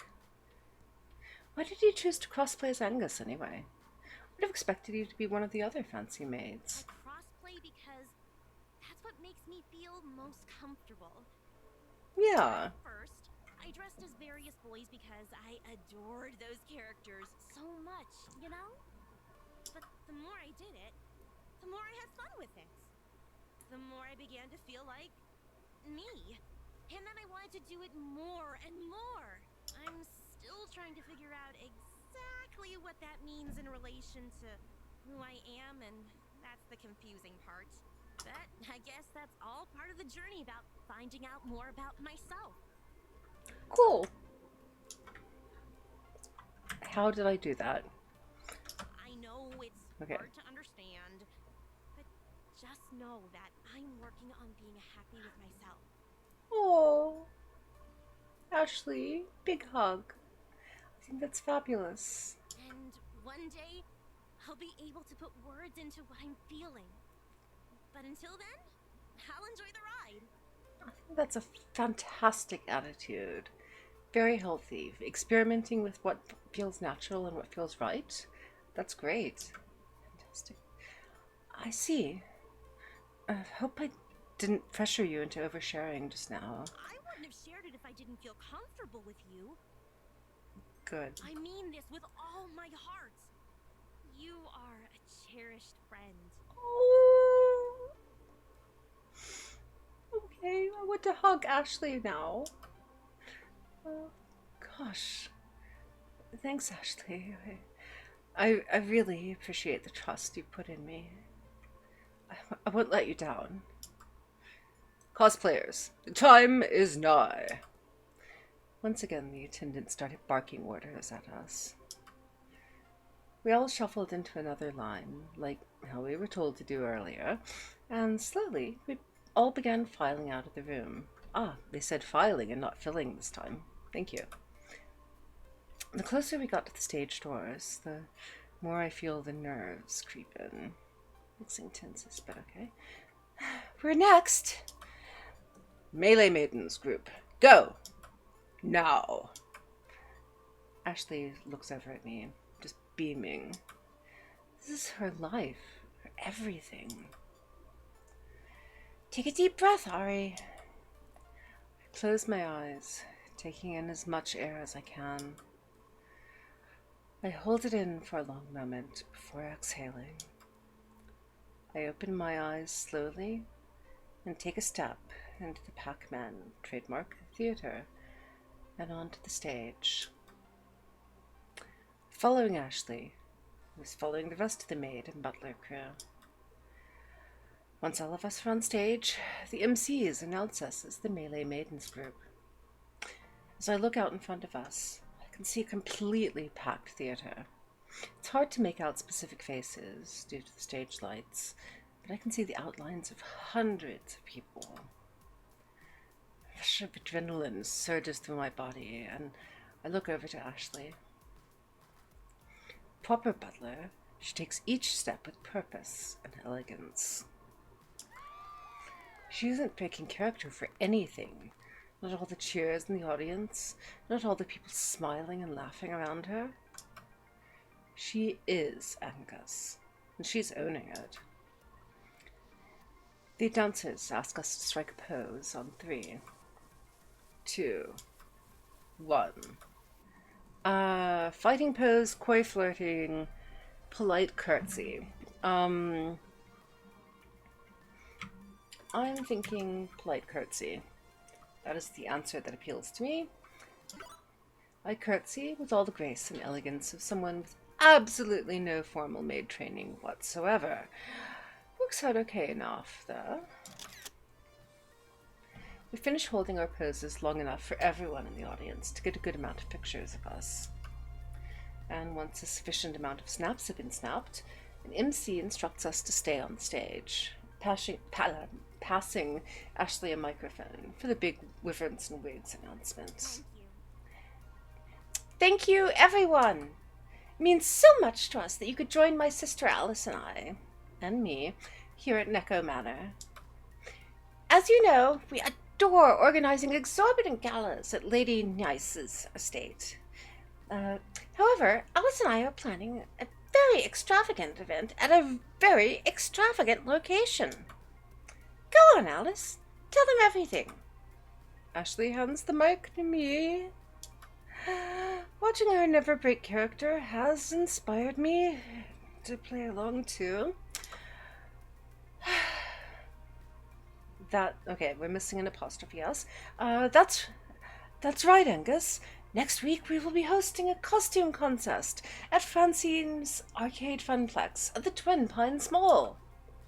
It's all part of Wyverns and Wigs, along with a Fist of Discomfort tournament, a world record attempt on Moopy's Magical Maze, and the reveal of a rare and mysterious game. Oh my! First time the public will have seen it? You know it, brother. This isn't the event to miss. It will be the most noteworthy event of the season. And remember, this is a private affair, so please, only tell your closest friends. Ashley winks to the audience before bowing. Another rush of cheers fills the theater as we walk off stage for a second time. The MCs give their closing words and dismiss the audience. As people begin exiting the auditorium, I feel my phone vibrate in my hidden dress pocket. Your dress has pockets. Oh, pockets. We love pockets. First, it was just a couple of vibrations. But before I could realize what was happening, my phone started seizing. What the? Pulled my phone from my pocket and saw that the Funplex's face wall had over 1,000 shiny new likes. No, really, what the hell? Hey, listen. The cosplay parade is a huge part of every Max and generates thousands of photos and articles online. Also, it was being live streamed. Ashley, you failed to mention that part. Well, you seemed so nervous, and I didn't want to make it worse. And that act you pulled, just now, has generated a 700% increase of traffic on our site. I also gobbled up some paid keywords, so if anyone posts about cosplay at Max, they will see an ad for ribbons and wigs. Pretty genius, right? Quickly, I scanned my own face wall, and even people I knew who weren't arcaders, talking up a storm about it. Could also hear cosplayers discussing it as we waited for the auditorium to clear out. I can't wait until next weekend. That ribbons and wigs thing sounds like a blast. And I am totally going to that Funplex place. Do I want to wear my next cosplay there? Ari, we did it! Lots of help from you too, Ashley. Don't count yourself out. We make a pretty good team. It was great to hear all the buzz around the cosplay community. I was really helped with the social media aspect. Can't believe it was that easy. I mean, tiring, but easy. It was great fun. That was great fun and all, but completely exhausted. Me too. I need a break from all this. Some time to collect my thoughts and rest my eyes from all those flashing lights. I'm still seeing spots. You hear that Gavin and Naomi are running a pop-up arcade for the Funplex? A bunch of other local arcades are doing the same, over in Hall B. It might be worth stopping by there for a breather with some friends. And make sure they aren't slacking. That sounds like a solid plan. You want to come with me? Not quite yet. I need to do some touch-ups on my makeup. How about I meet you there later? Great. See you soon. I wave bye to Ashley as I make my way toward the restrooms to get changed back into my usual clothes for the time being. And then it's off to Exhibit Hall B, on the lookout for Gavin's serious face or Naomi's kind one. And, let's see, trying to decide if now is a good time for a quick little break, or if I should just plow on until we finish the entire chapter. I think the entire chapter may be a little bit ambitious. Oh, okay. You have to head out, Lupa. Okay. Well, thank you for hanging out with me. I hope that you have fun, and I'll see you later. Bye. And hope you're still lingering long enough for me to at least say bye. But enjoy. In that case, I will in fact take a quick little break and be back and make some more progress on this chapter in a little bit after I refill my water, which is down to about here or so, and actually move around for a little bit because my office chair has not yet arrived, and I'm sitting on a storage ottoman which does not have the most comfortable padding ever. So I shall be back. Hang in there.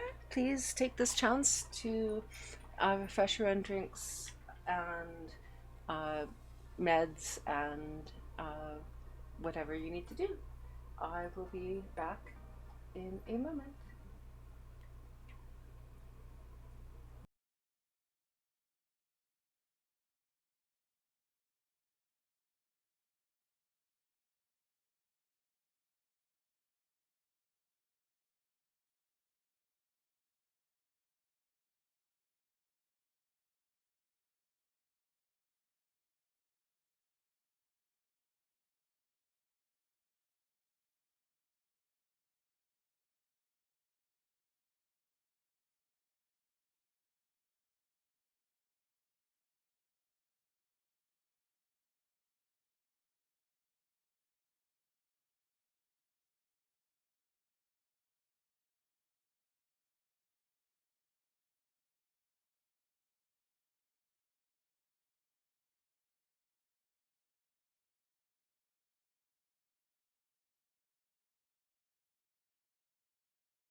Okay, and I'm back. Thank you for being patient, and sorry about that little little break. I have refilled my water bottle. Yay! I have it's more water than is well, basically water the size of my head. So hopefully that will keep me going for a little bit longer. Although I can't go too super late because tomorrow is half birthday stream day, and I will be doing two streams, one starting at 7 o'clock Eastern Daylight Time. And did I say, I think actually in my tweets I said EST instead of EDT. Fuck. Oh well. But anyway, 7 o'clock, and then I believe 4:15 on Eastern Time. Anyway, I'll look it up and I shall tweet about it. And anyway, we are going back to the game. Okay, we are off to Exhibit Hall B, on the lookout for Gavin's serious face or Naomi's kind one. Gavin's got a cute face though, as does Naomi. And we're back here. Let's see. Exhibit Hall B.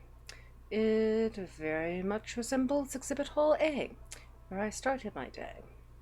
Industry types, dealers, swag, crowds. But there's definitely more actual arcade games here, as local places have set up pop-up arcades all over the place.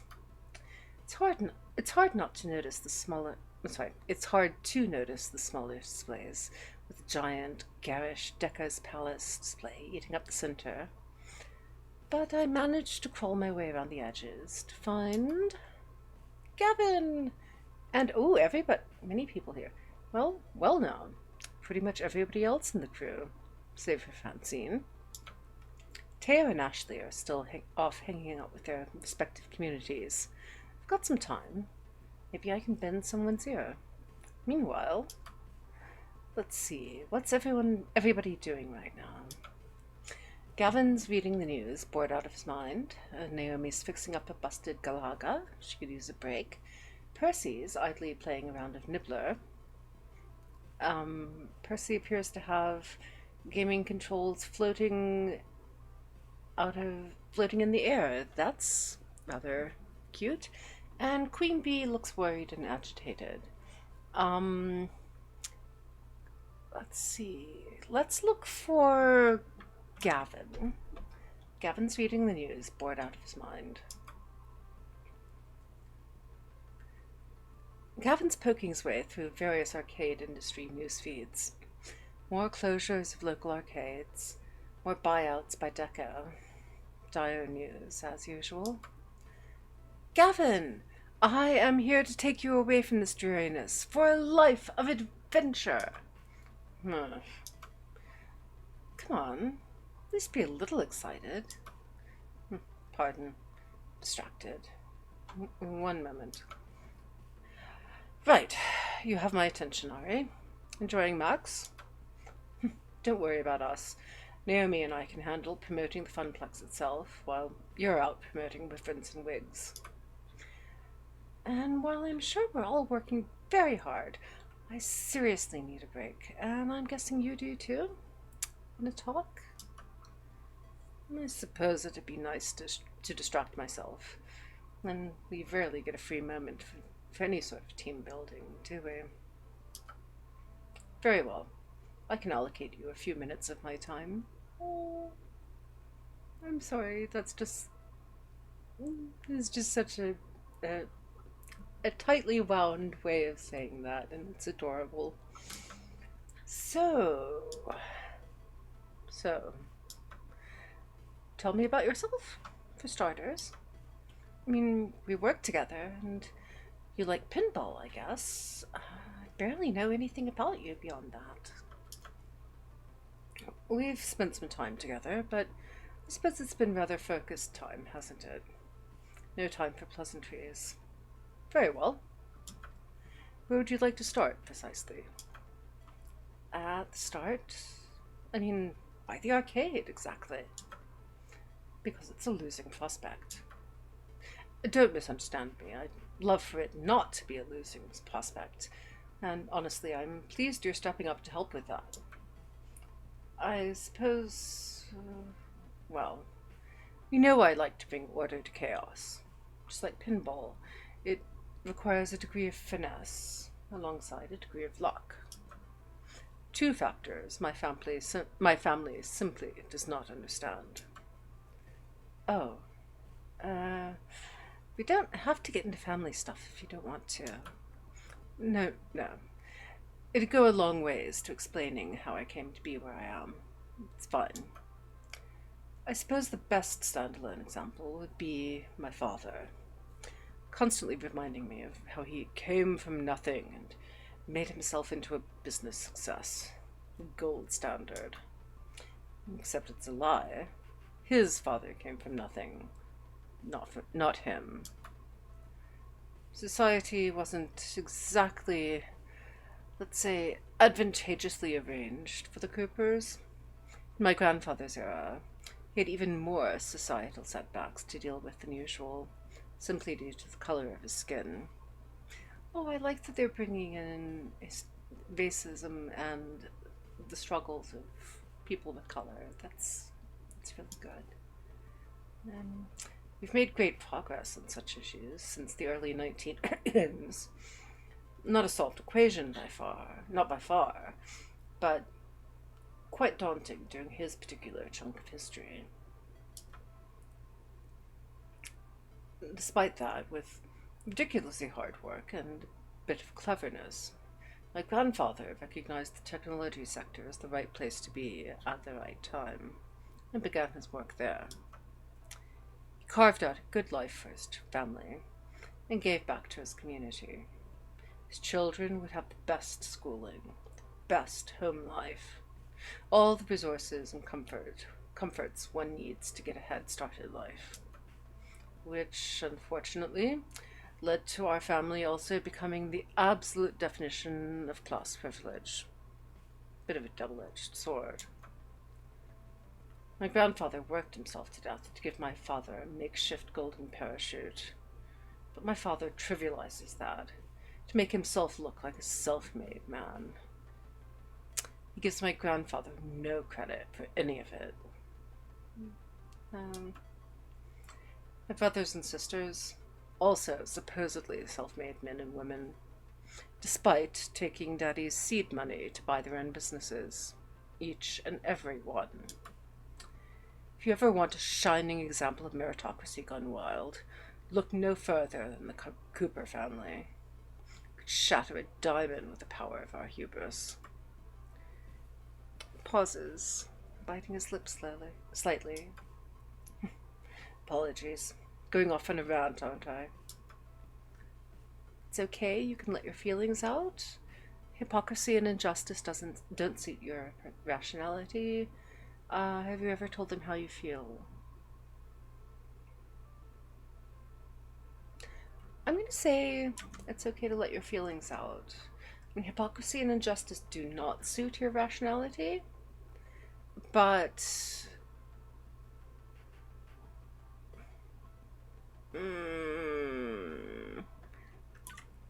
actually, I'm going to go with that one. The hypocrisy and injustice. I can see why this annoys you.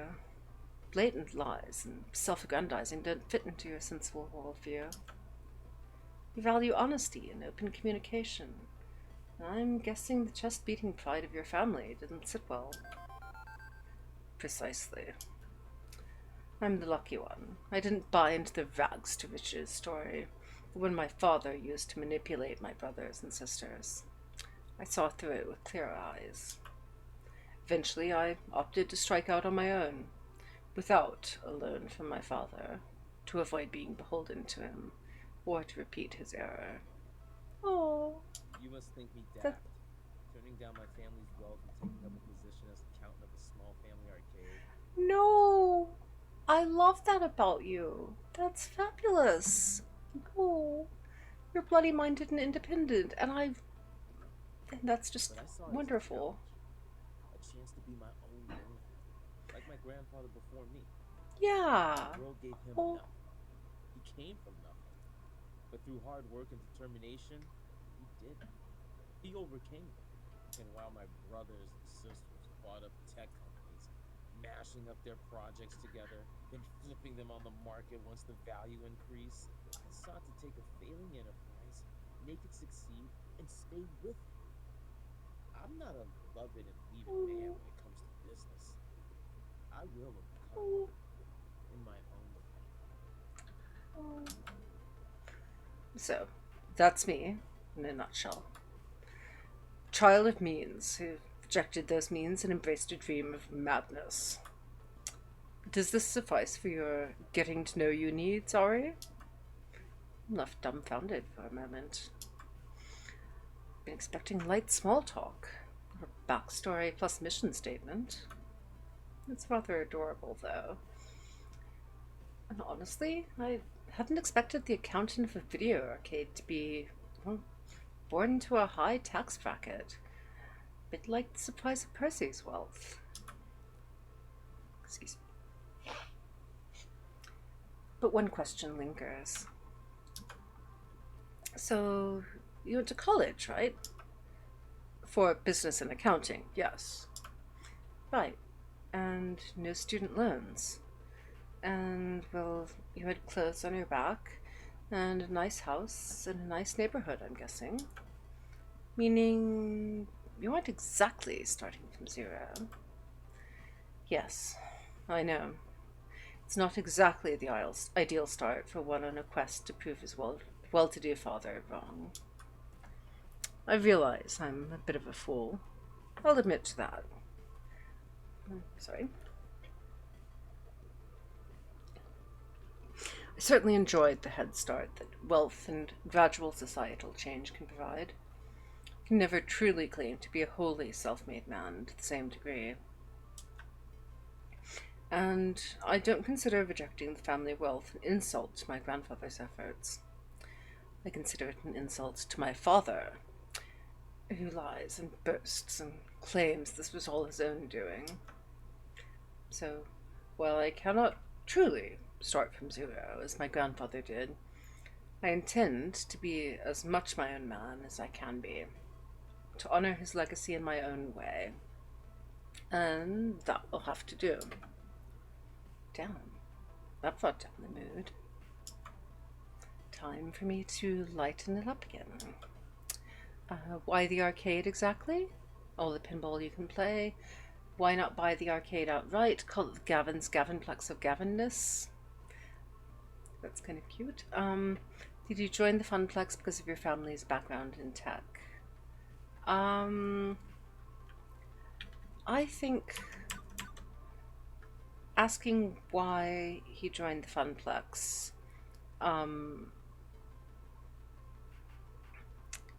is how I want to go. You mentioned your family has always worked in the tech sector. Is that what got you interested in video games? I'm afraid the answer is far more mundane. I asked my iris what job positions were open, which met my requirements, and picked this at random. Bet your iris is tickled pink that she landed you your dream job. Iris is a cloud-based computing algorithm. She is not tickled pink, or any other color for that matter. But at any rate, I wouldn't say my siblings know anything about tech. They buy up tech companies, order their underlings to try to smash unrelated projects together, then sell the whole thing off. Sorry. Low voices are kind of like getting to be like sandpaper on my throat, but we persevere. The rich get richer, and the engineers get pink slips. Plenty of companies have gone under on their watch. Funware, Dynamic Systems, Retrowave, Sinizlotion. Okay, I get it. Wait, where have I heard that company name before? Is that the evil computer game? Or, sorry, video game. I woke up. Alexa, oh no, she's going to talk. No, she didn't talk. Okay, good. Video. I have to remember to say video game, because otherwise I use the computer word. Then that will wake up my Alexa, and we don't want that. Alright, anyway, I intend to build something that lasts, not simply leverage the Funplex to increase my personal wealth. And I believe I've bent your ear about socioeconomic philosophy more than enough. Undoubtedly, this has been the most boring conversation of your entire life, and for that I apologize. Oh, it's been very sweet. It's fine. It's fine. I said I wanted to get to know you. This is getting to know you. And as fair is fair, I think you should get to know me. Quid pro quo. I tell him about my happy childhood and my unhappy adolescence. I tell him about the fall of the Cotter family, and of Juniper pulling me out of the ashes. I tell him about what was really going on in my head on day one in the Funplex, and even about Juniper's secret job offer. He listens attentively. At first I think he's ignoring me, just nodding along as he says nothing in return. But no, he's absorbing it, analyzing it. And now you're fighting. Fighting for your dream. Fighting for the Funplex, just like me. That about sums it up, yeah. Very well. Very well. Consider your dream under my protective umbrella.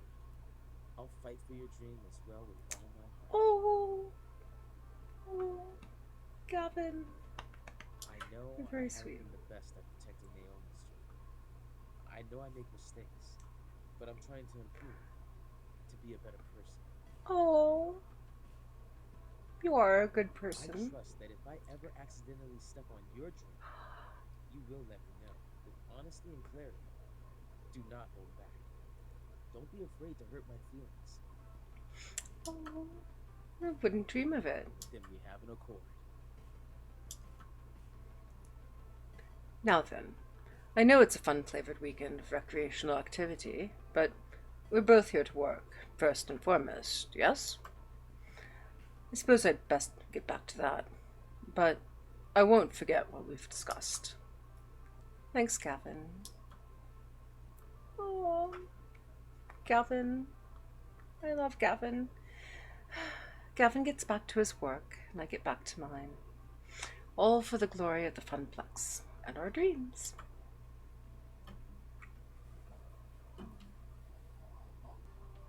My current status? Sitting. And enjoying it. It took a few minutes of searching and stalking, but eventually I found an open seat in the pop-up arcade. While the sit is satisfying, the rest of everything else is miserable. My feet are sore from walking all over. Oh God, yes. I don't remember the last time I ate. I feel dehydrated. I have a slight headache from all the noise. Yep, that sounds pretty typical for a con, yep. There is still 4 more hours of max left. Oh, this is why you get a hotel room, so you can hide and take breaks. Oh, I have Gavin saw me in my current state. Leaning back, arms at my side, completely exhausted.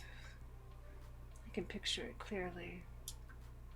Be looming over me with his dark, unfettered eyes. He would lean in and close and frown. Grumbling, he'd say, "Ari, may I remind you, these seats are for patrons only." I audibly sighed, just thinking about it. As luck would have it, though, Gavin and Naomi are huddled over the Galaga trademark cabinet, trying to figure out why the monitor's not working. Freedom. My buns are experiencing the best freedom has to offer. And while my body feels like it could collapse at any moment, I feel good about it. Right? Getting the word out about Wyverns and Wigs was great. Seeing people's faces light up with excitement is why I'm really here. Plus, spending time with Ashley was an added bonus. It really was. Ashley, I love all of our coworkers, but I really, really warmed up to Ashley. She certainly got passion to spare. Smiled to myself. Pain in my heels and grumbling in my tummy. Worth it. While enjoying the respite, I let my eyes close for a moment. And of course, the second I do that, I hear footfalls closing in. Oh, there you are, Ari! We've been looking all over for you. But we were specifically going to meet back up here, at the Funplex Pop-Up Arcade. Yes, but we didn't expect you to be tucked in the darkest corner of the arcade. I'm hiding from Gavin. He'll put me to work if he sees me. Hiding behind the pinball machines is probably not the smartest choice, then. You know how much he loves pinball. Every spare moment he thinks no one is watching him is spent getting that high score. I have so many candid pictures on my phone of him playing pinball. You have to show me, like, right now. Yes! His concentration face is so cute. Before I can even react, Ashley has her phone out and is scrolling through pictures of Gavin. Both look up at me guiltily. Don't we have more important matters? Max is over in a few hours, and we will have a lot of work left to do. You're right, Ari. Please don't tell Gavin. Your secret is safe with me. Right, so, business time. I think I got something. Go on. I have a friend, and she's an indie arcade developer. The new title she's been working on is amazing. It's got co-op, it's got competition, it's got magical schoolgirls. Now you're talking. It's got it all. Wait, I'm pretty sure I've heard of this game. Is it called Magical Moon Cuties? Yeah, that's the one. And she's thinking about premiering it at Wyverns and Wigs. Oh my gosh! Oh my gosh, it would be cooler than cool. Sounds interesting enough. Might make for another fun game to play, for people to play. Definitely. My friend is somewhat renowned in the indie scene, and the game's been in development for years. I'm sure it would create some buzz, at least. Are you kidding, Teo? We'd be the talk of the arcade world. I do like being the talk of world-sized things. Let's go check it out. Stand up, invigorated by the news. Oh, badly placed comment there. As I start walking back toward the hall with Teo, I hear a call from behind me. Wait! I turn around and see Ashley standing there, fidgeting. Her green eyes are darting back and forth nervously. Ashley? I, too, have a plan. She motions for us to come back towards her, which we do. Huh? What's your idea, Ashley? She puts an arm around Teo and the other one around me, huddling the three of us together. So, what I am proposing might not be the most legal course of action. Do I want to know? You've seen the huge monitors hanging from the ceiling in the middle of all the major halls, right? How could I miss them? Constantly bombarding us with ads and false hopes of high-quality convention food. No matter how tempting and how amazingly tempting that $9 hot dog looks on the big screen, don't even think about it. Exactly my point. Everyone is looking at it. I know a way to sneak into the back area. All we have to do is break into the main communication center and upload the flyer Ari made into the rotation. Whoa! You want to do what? Shh! Keep your voice down, Teo. unless you want to get arrested for being an accomplice. It's a genius plan. Everyone at the Max will see our name in lights. Okay, so yeah, that's a less than legal way of getting the word out. But I have to admit, you've got me intrigued. And it'd definitely work. But I don't know.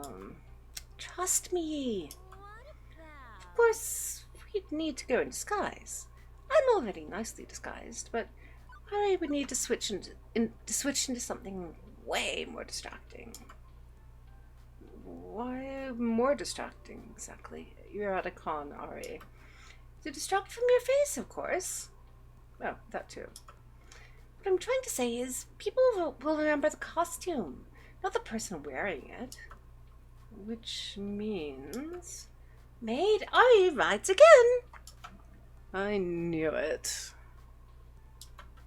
Come on! You did so great on stage. Think of this as your encore. How about it?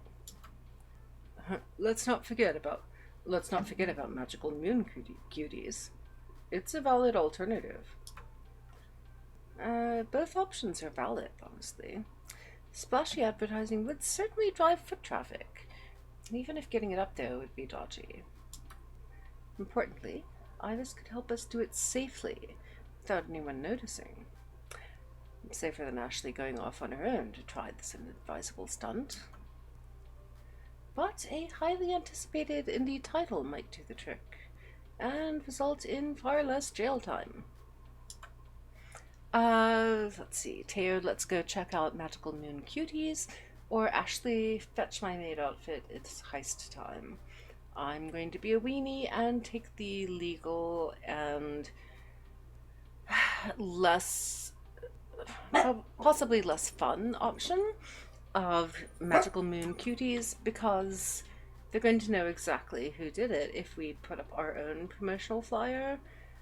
Even if they don't see, even if my costume distracted from my face, they're still going to know that, it was our company that did it. So yeah, I'm taking the weasel way, and we're doing the Magical Moon Cuties. Ashley, you got this. You don't need any help from me. Oh god, she's going to do it anyway. Okay. Well, that will be good. We will take note of the jail's visiting hours and then come see you. Honestly, I don't feel like getting carted off to jail today. It's not on my scheduled agenda. Plus, I'm pretty sure Ashley can handle breaking and entering all by herself. And yes, I do realize how wrong that sounds, even in my own head. I bet you've seen plenty of heist anime. So much that you can sneak into the Natural History Museum and steal the world's biggest Fabergé egg in the middle of the day. I got like 12 bobby pins holding this wig on. I won't let you down. I know you won't. And please, try to be careful. Ashley smiles wildly before prancing off into a crowd of arcade folk. Oh god, we're gonna have... Yeah, I'm gonna be eating pizza bagels for the rest of my life because we're going to spend all of my money on bailing Ashley out. Okay. You can stop worrying, Ari. Ashley knows exactly what she's doing. That's why I'm worried. Fair enough. Well, should we go see a lady about an indie game? Not a euphemism. We shall.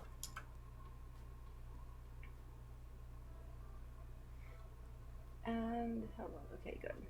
As we left the pop-up and traveled deep into the halls of Max, people kept stopping us to say hello to Teo. We'd be happily on our merry little way and then get interrupted by a random person. Oh man, it's Teo! How are you doing? Great. But hey, we're on our way to meet someone. Let's catch up later.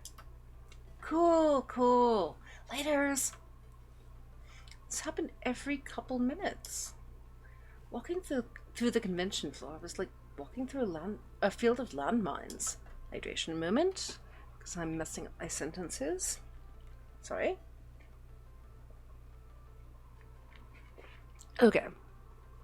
Where instead of explosions, it was uncomfortable introductions to people I will probably never see again. Eventually, Teo leads me back to a section of arcade games hidden behind all the major companies' booths, near where he held his dance flash mob. What they set up here is mostly reminiscent of the rest of Max. Arcade cabinets are closely lined up side by side, making several aisles for gamers to aimlessly wander down. We love split infinitives, which are not actually technically problematic, at least according to the current grammatical rules of most authorities that I've checked, including Chicago Manual. I would have expected to be more used to pushing my way through throngs of crowds by now, but nope. Teo and I force our way through huddled masses of chittering conversations. As I look around at all the different arcade games that surround us, I notice something's off. There are exactly 0 titles that I actually recognize. No Dig Dug, Gauntlet, no Street Fighter, not even a hint of a pinball game. I'm starting to get concerned. Teo, where in Max are we? This is the Indie Mega Arcade. Well, originally they called it the Indie Mega Arcade Expo, but then IMAX sued them. The what? That didn't explain anything to me. But all these weird games, they're indie games, right? Oh my goodness. I understand nothing. Oh my, Teo. If you'll hush those alluring lips of yours for a second, I'd be more than happy to explain. Alluring? Oh my. Okay. Okay, I'm hushing now. I'm totally and completely hushed. Also a little unsure about how to feel that you called my lips alluring. Now, where was I? Ah, yes. The Indie Mega Arcade is a huge area of Max that showcases all the new and upcoming indie arcade games. Indie developers get a chance to show off their stuff, get useful feedback, and maybe get a few people interested in their game along the way. That's the dream of the indie dev, to make a game that people enjoy playing. Really don't know much about the indie arcade scene, admittedly. Working at the Funplex offers me a crash course in arcade culture. Every day I'm learning about completely new aspects. It does make perfect sense to have an indie game scene. I just never realized that it existed. That's fair. It's pretty amazing, actually. It is. A community of people who share ideas and a passion. Can't afford mass production runs of games, but they've got a lot of heart, you know? They can't crank out a box for every arcade on Earth, but indie developers are free to make whatever type of game they want, which is a big deal, trust me. No pressure from a big name company either. Complete and utter creative freedom, which is why I really do love indie games. Really, anyone can make a game if you put your mind to it. In fact, I bet even you, Ari, could make an arcade game. This is true. What say you? My game would be spectacular. I think Teo would like that. But don't we have other things to focus on right now? Or yeah, I've toyed with the idea. I'm not going to say my game would be spectacular because that does not really feel natural to me. I don't want to be rude by saying don't we have other things to focus on, so yeah, I've toyed with the idea. Making my own arcade game is something I remember dreaming about as a child. Recently, it's something I've oft thought about in between exchanging tickets for prizes. Well, hey, I mean, who hasn't thought of making their own arcade game? It's totally something I would be interested in. Why not? Oh? Tell me more. What kind of game would you make? I would make... I'd make a romance game, I'd design a super cute puzzle game, or a roguelike procedurally generated open world twin stick platformer with loot boxes. Super cute puzzle game. Because roguelike procedurally generated open world had me there until they got to platformer. I am not platformer savvy.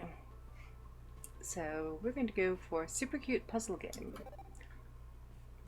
There's one genre of game that's easy to replicate. It's a puzzle game. Give it a good theme and people will be drawn to the aesthetics and mental challenge. Which is true. At least for me. No, match 3, no. No, not a simple... I bet a simple match 3 game would be fairly easy to make. I didn't mean a match 3 game. I was thinking something along the lines of The Last Campfire or Creeks or something like that, where you actually solve puzzles but there's a storyline as well. And no, not a match 3. I did not mean a match 3. No, we don't want Baz Jules. No, I didn't. Can I go back? Can I go back to a different choice? No, I can't. Okay, we're stuck with match 3 games. Okay, match 3 games are fine, and they certainly fulfill a purpose, because, and I do sometimes play them when I need something that is mindless and soothing and minimally challenging. They certainly have a place. It's just not it's not where I thought that question was leading. I was thinking puzzle games as in, actually solving puzzles, not matching things. Okay, well, you know what I mean. Something a bit more ambitiously storylined. Excuse me. Sorry. I'd want an appealing design. Something really super adorable to catch the eye. Maybe some bedazzling jewels or crushing candy or something. People would sink hundreds of tokens in to continue playing. Exactly. Highly addictive, highly profitable, but also highly fun. Fun is the ultimate point of a game, right? I like it. All right. Well, if you ever get super bored of being an arcade event manager, I can hook you up with all the proper people to launch your second career. What do you mean? Oh, I have some friends who make arcade games for a living. Some friends? As soon as I said it, I became overtly aware of the situation. Since we stepped foot into the indie mega arcade, people have been waving and nodding to Taya. Not to mention all those people stopping us on the way to get over here. I'd say more than some friends. You're a popular guy. What? Come on, that's silly. Oh. Okay. He's rather sweet.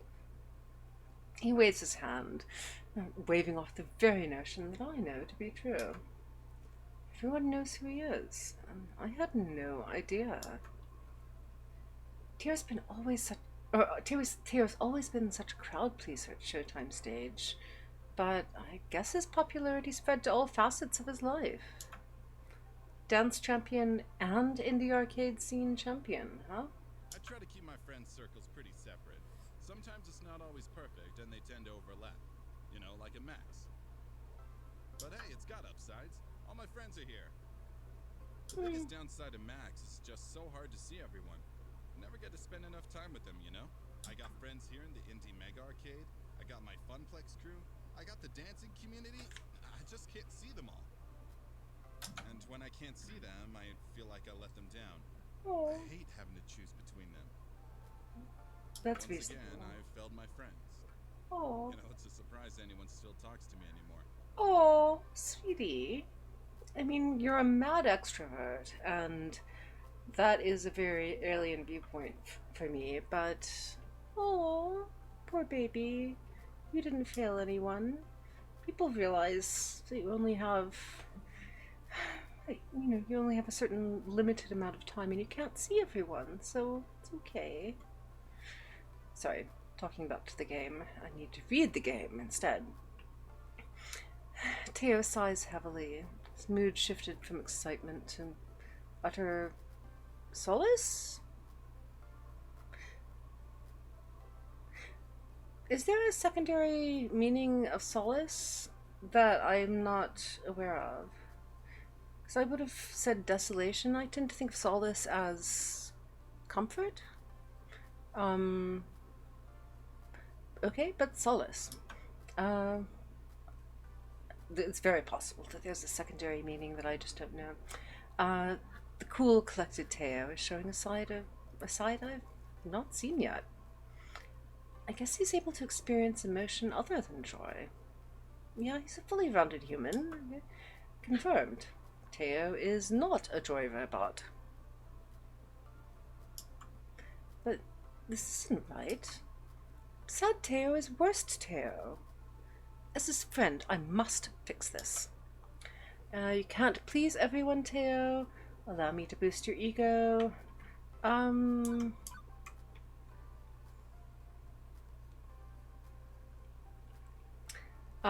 You haven't let me down. I'm sort of torn between you can't please everyone, but that, I know from experience, that's not necessarily very helpful. It's like, yeah, but I should be able to. I can't, but I should. Anyway, doesn't matter, laws of physics, I should be able to transcend those laws. You haven't let me down. Teo has been working so hard for everyone else's sake. For my sake, too. He gives so much and asks for nothing in return. Without you, none of this would be possible. Huh? What do you mean? This morning, I thought the end was nigh. But once I met up with you and Ashley, a calm washed over me. Heck, I couldn't have spread the word about wyverns and wigs all by myself. Been of real help in getting the word out.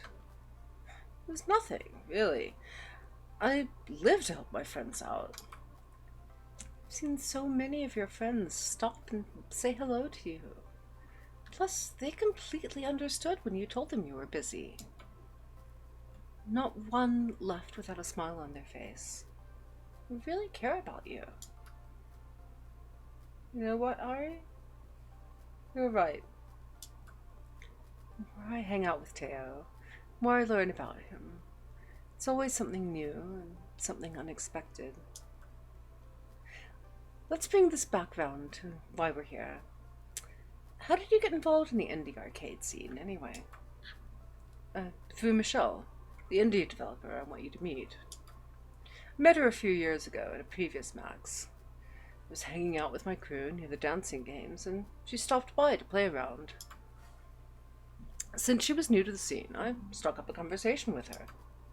Much like when I met you. Ah, so there was plenty of flirting, then. I cannot help myself when surrounded by such beautiful, wonderful people. Okay. Yeah, someone who flirts with everybody is rather charming, and as long as they are just a gentle, non-threatening, no expectations, just sort of like, well, hello there, and moving on, that's rather sweet. Okay, moving on. And Michelle makes indie arcade games. She's only one of the coolest and most prolific arcade developers in the industry today. She's worked on several big-name indie games. When she's not working, she's speaking all over the world about arcade development. Color me impressed. Sounds like Michelle is the sort of influential person who could really help with the Wyverns and Wigs. She really is. Let's see. I'm what now, Mateo Alvarez? Oh, Michelle. Only the worst person I've ever met. As to be expected from somebody of your caliber. Touche. I was just looking for you, by the way. That rhymed. Well, I'm glad I found you then. What's on your mind? I wanted to introduce you to Ari. Nice to meet you. The pleasure is mine. It took me a second, but Michelle totally looks like... Uh-oh. You aren't, perchance, also a federal agent? This is it. I'm doomed. There was a setup. I'm about to be renditioned to a CIA black site. Who, me? No way. Although my sister, well, I can neither confirm nor deny what she does for a living. Aha. I see. Okay, that makes sense. Gotcha. I'm gonna shut up now and focus on arcade stuffs.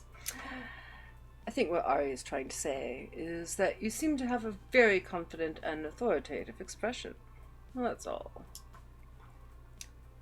Yep, that's exactly what I meant. Got it on the nose. Thanks, Teo. Okay, sure. Let's go with that. Anyway, I spoke with Teo earlier in the day. He told me you have a business proposition. Consider me all ears. Allow me to elaborate. Ari here was recently appointed as the event manager for the Funplex. Congrats.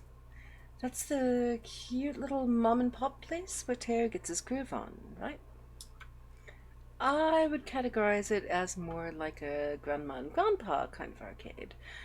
It's not the fanciest one out there, but it's got heart. I like an arcade with a good heart. Reminds me of my youth. The good old days, when you walk into your home away from home, quarter up and enjoy the company. But I digress, getting too swept up in memories. Tell me more about the proposal. Ari is putting on a special event at the Funplex called Wyverns and Wigs. It's a celebration of the arcade scene, if you will. Oh, I will. You're going to have high score competitions, esports stuff, mystery game reveals, the works. Going all out on it. And Teo, I take it you're doing a dance event as well. He is, but it'd be great if we could add one more thing to the list. Maybe the premiere of a new indie game? Le gasp! Could you possibly mean my game, Magical Moon Cuties? If you'll allow us the honors. Have I given you the elevator pitch yet? All I know is that there are magical schoolgirls and I'm intrigued. It's a competitive cooperative puzzle game where people have to work together to match all the magical orbs before their opponents can. Think 3-player magical drop, but with combo attacks. Everyone plays as a different, adorable magical schoolgirl, hence the cuties part. That sounds better than the last time I heard it. Right? Pretty excited to share Magical Moon Cuties with the world. I've mostly been doing some very selective demos for media outlets today, but so far the general public hasn't been allowed to play it. Looking for the perfect place and time to release it. Big publicity would mean I might land a manufacturing contract or a publisher, so I could do a wide release.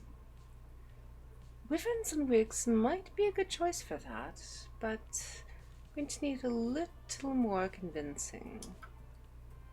What else you got? Okay, Ari, don't blow this. You're connected with Teo. It's all about the heart of the arcade. Think of all the exposure you'd get. We're a small mom and pop or grandma and grandpa operation. Exposure is not necessarily our strength. Connected with Teo is not appropriate in my opinion. It's all about the heart of the arcade. I mean, she is connected with Teo, but that's not the point. That has no bearing on the situation. Michelle had mentioned earlier that she likes an arcade that has heart and soul. You should appeal to that. Yes, because that's our biggest selling point. You aren't going to find an arcade that has more spirit than the Funplex. Everyone who frequents there, employees and patrons alike, want nothing more for this event to succeed. They want nothing more than for this event to succeed. This is our chance to show the world our dreams. We've been pouring all of our combined energy into making Wyverns and Wigs victorious. Teo, myself, all the staff, all the gamers. With Magical Moon Cuties on our side, we can just bring even more heart to this affair. It's the perfect fit for the kind of friendly atmosphere we want, bringing people together. Boy, you got me right in the feels. Plus, I really want to play Magical Moon Cuties too. Fair enough. I was just sassing you anyway. After I discussed it with Teo, I already knew I was going to show Magical Moon Cuties at the Funplex. Love that enthusiasm, though. Really? Really? I mean, it's either the Funplex or Deco's Palace. And while Deco is the heavyweight champion of the arcade world, it's not a good fit for my dreams. Great! So, it's settled? I think so. I know so. Magical Moon Cuties will have its first playable showing to the public at Wyverns and Wigs. I'll haul my prototype cabinet over to your arcade the day before, so you can get it set up. I'd appreciate you keeping it hidden until the event, though. I already bought a mystery concealing tarp for our rare game release. Heck, what's one more mystery concealing tarp between friends? This will be an event to remember, and I'm thrilled. I can't wait to share the news with everyone. Thanks for the support. I really appreciate it. Oh, but I should really be thanking you. Sorry to cut this convo off, but Michelle, your next interview is here. It's Mark from Hexagon. Mark, Hexagon. Got it. It's so hard to keep track of all these different media outlets. Ari, it's been great. My people will call your people, or whatever they do these days. Expect your social media to explode later today. Ta-ta! And in a flash, Michelle wandered back into a crowd of people, her friend leading her to the next interview. Oh, hi, Serigol! Or Serigol? I'm sorry, I've been reading for 2 hours and 40 minutes, and I cannot make the mouth word sounds anymore properly, so time to hydrate.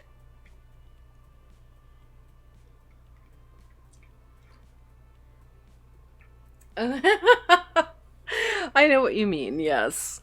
I'm so glad you're here. Thank you for dropping by. This is not the best time slot for most people I know, so apologies for the inconvenience, but thank you. It's great to have you here. We have just arranged for an indie game designer to premiere her newest game at our arcade at a major event in a couple of weeks. And so let's see, this is, I'll just pick up with the reading, leaving me standing in shock, unable to believe what had happened. A top indie designer preparing at my event. Imagine the adorable smiling faces of anime magical schoolgirls. I could practically hear them cheering me on. I knew everything would be okay. This is my life. Huh? Huh? Oh, nothing. Just musing to myself. Out loud, nonetheless. No worries. I do that all the time. Mostly when I'm alone, though. Love it. But overall, that went really well. I'm glad that Michelle was really excited to bring her game to the Funplex. Oh, hi, Frici. Welcome. I'm glad to have you here too, and thank you for lurking. Oh, I'm sorry. It's been crazy. Yeah, I'm kind of tired, and we'll probably be calling it in the next 30 minutes or so, because I need to get up early for first morning stream. But but otherwise okay. I hope everybody else is doing fine. And I know that everybody's been super busy. So, but glad to have you here. I appreciate it. Thank you for hanging out with me. I'm glad that Michelle was really excited to bring her game to the Funplex. Oh, that's good. I'm glad. Thank you. And once again, I have managed to do something weird to the keys. Okay, me too. Honestly, I feel like a weight has been lifted off my shoulders. What with Ashley helping me with the hype at the cosplay contest, I feel like Wyverns and Wigs is going to be amazing. That's the spirit. I never doubted you for a second.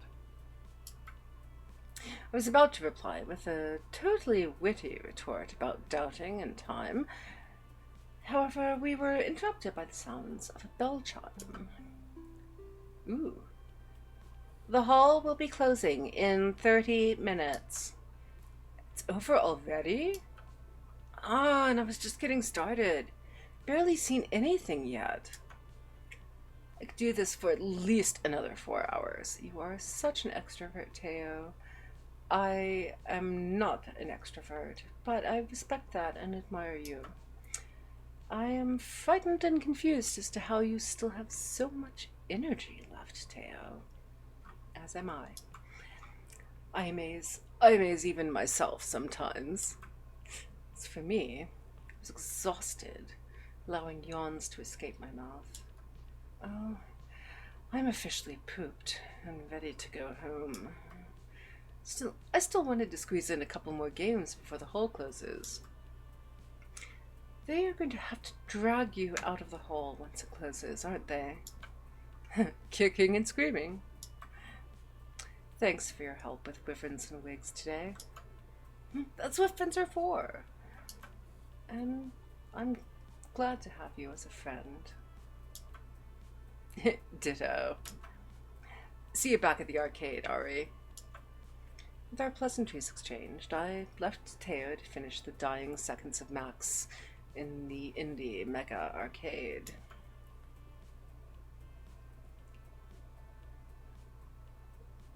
All in all, a successful day. Beep beep. Beep beep, Barry.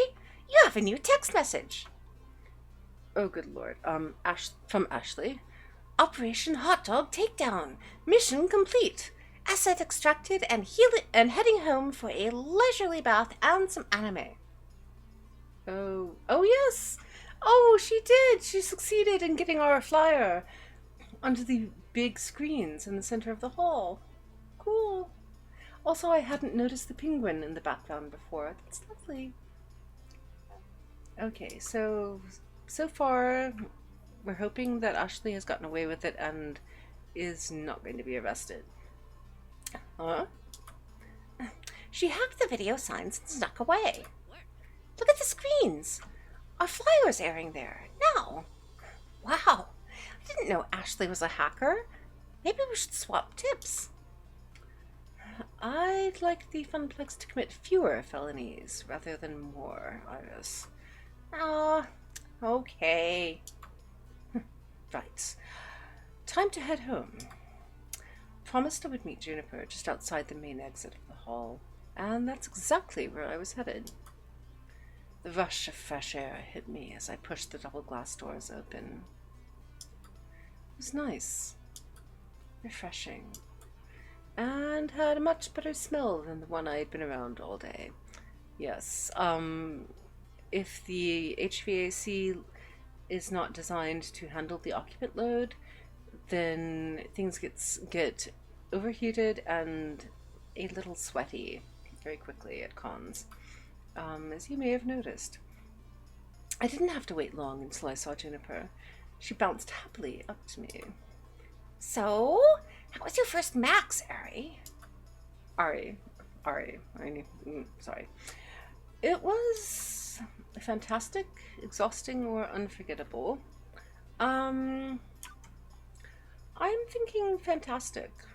It was exhausting, but at this point, fantastic is we accomplished what we needed to get to do, and that always counts as fantastic. Okay. The amount of support I got from my friends today was amazing. I know I can always count on them, and I feel like we've bonded closer as friends. I can't wait to go back next year. As to be expected with the convention. Although in your case, you really outdid yourself and got smacked with 300% of what anyone else would have, yeah? What do you figure? Well, most people drop by Max, play some games, maybe attend a panel or two, do some shopping. They're here to be catered to. You, on the other hand, were doing the catering. And like any good caterer, that means spinning plates and doing 12 different things at once. You found interesting ways to push Wyverns and Wigs and promote the Funplex as a whole. You worked your butt off to do it. So rather than attending Max, you were Max. Sure feels that way. I'm totally drained. Kind of envy you, you know? It sounds like you had some great adventures today. Other than designing that flyer. I didn't do much beyond playing a few games and buying cute t-shirts and stuff. But let me tell you, they are really super cute t-shirts. I'm sure. I'm glad I could support you, though. Even if it was just, by doodling up a flyer.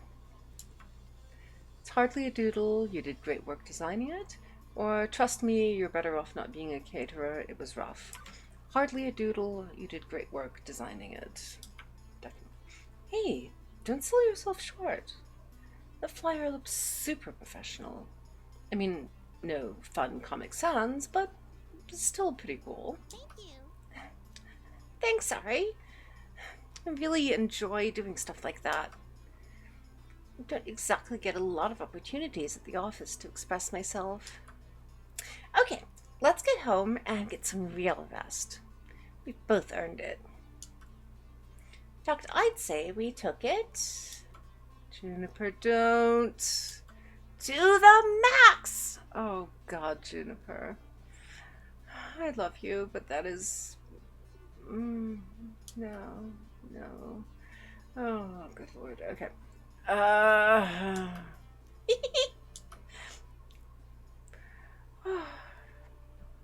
Okay.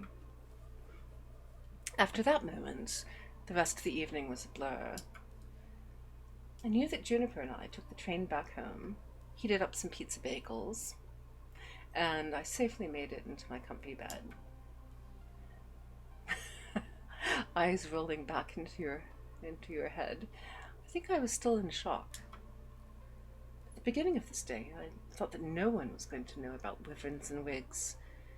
We stuck as a relatively unknown mom-and-pop arcade. Sorry, wrong emphasis on the syllables. Now it seems like the whole world knows, which is great, but also pretty nerve-wracking. That's true. I sighed heavily, letting all my mixed emotions flow over me. There's no turning back now. What I set in motion will stay in motion. It can only get bigger and better from here. At least that's what I'm going to keep telling myself as I drift off to sleep. I'm proud of what I accomplished today. I can't wait to tell everyone at the Funplex about all I've done. I hope they're proud of me too. Before I know it, Wyverns and wigs will be upon us. Hydration moment. Sorry. Also, headphone adjustment moment. And let's see. Okay. Oh, that's the end of the chapter. Goodness. You've cleared level 3 of Arcade Spirits. A winner is you. Now, let's see your score. Gavin seems to have taken a shine to you, which is good. And, okay. Need to work on Percy, too. You're proving to be a gentle, sweet, and compassionate soul. Again, not going to snicker too badly at that. Also, you've scored 10,700 points. Go for the high score. Actually, I don't know what the high score is, but hey, go for it anyway. Do you want to save your game before proceeding to level 4? Yes, I do, and that actually may be a convenient time to call it. Sorry to do the end of the game. Since you're just here now, Zerigal, but I apologize. It just feels like a really good stopping point. You're enjoying the art style. Yes, I do recommend. I mean, this is a very fun game. It examines a lot of identity crisis questions. What am I doing? What do I want to do? Is this really where I need to be? What do I want to do with my life? And does it in a really fun and cute artistic way. And I do recommend it. It's a very good game. Some of the text could have used a little bit more checking for grammatical or word usage issues, but compared to a lot of games I've seen out there, they're very minor. So I do recommend you checking it out. And I don't know what other games the developers have done, but I'm going to put it in an empty slot, and we should be okay. And so, but I do need to check out to see what other games they might have done. But this is an independent game, and it's fun. It's cute. I love it. The only thing is that sometimes the voice artists do read the lines for you, and sometimes they don't. And I kind of wish that I went completely one way or the other. It's nice having the voice artists. It's wonderful. They do a much better job than I do, obviously, but having it where they read some of the major lines, but not necessarily all of them. I understand from a budget perspective that would have been much more expensive, but it's a little disorienting when you're reading the game out loud, and suddenly the voice artist jumps in ahead of you, and you're like, oh, okay, an actual proper voice actor now. So, but anyway, thank you again for hanging out with me, and let me see if I can. There. Ha! You have large me now. I'm taking off my headset because ears are getting warm. All right. Anyway, thank you so much again for hanging out with me, and I hope you're enjoying the game and my feeble attempts at consistent and distinguishable character voices. It's always a lot of fun. I have missed Arcade Spirits because it's been 2 weeks since, well, actually almost 3 weeks since I last played it. I will be doing more hopefully next Tuesday. Tomorrow, not tomorrow Tuesday, but Tuesday the 29th, 2 streams set up. Sunday, or not Sunday, it's 7 o'clock Eastern time, and I believe 4:15.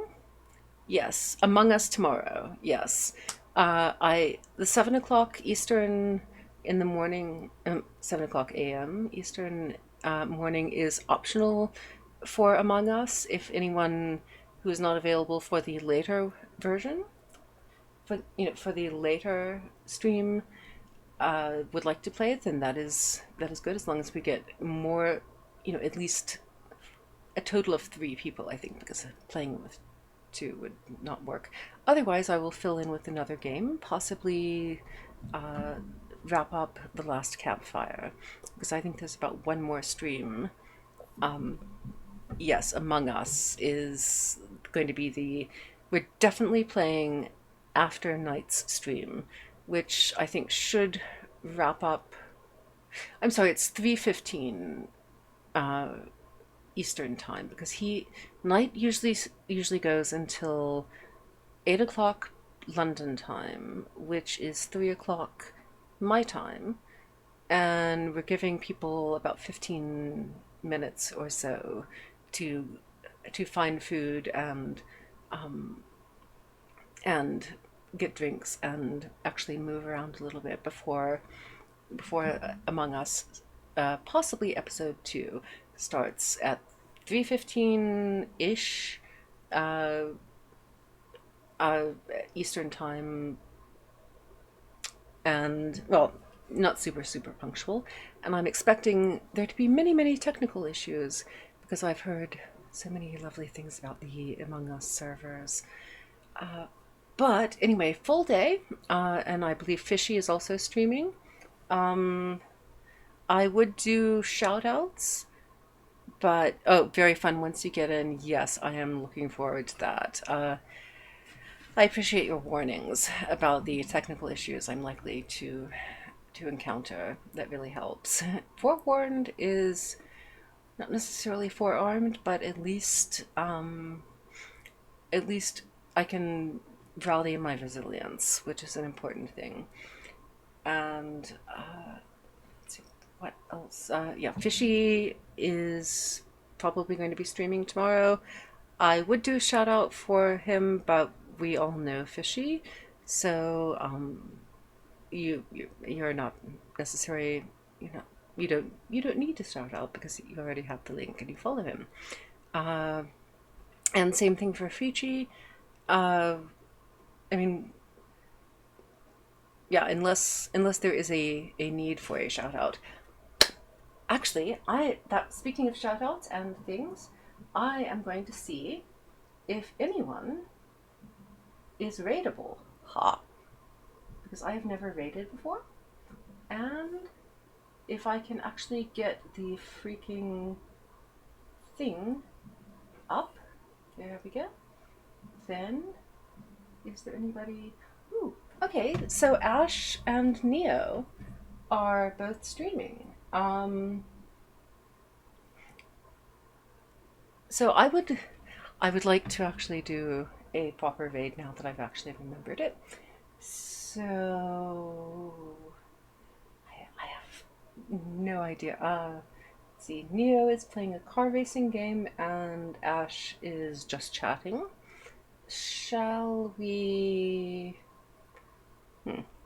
Okay.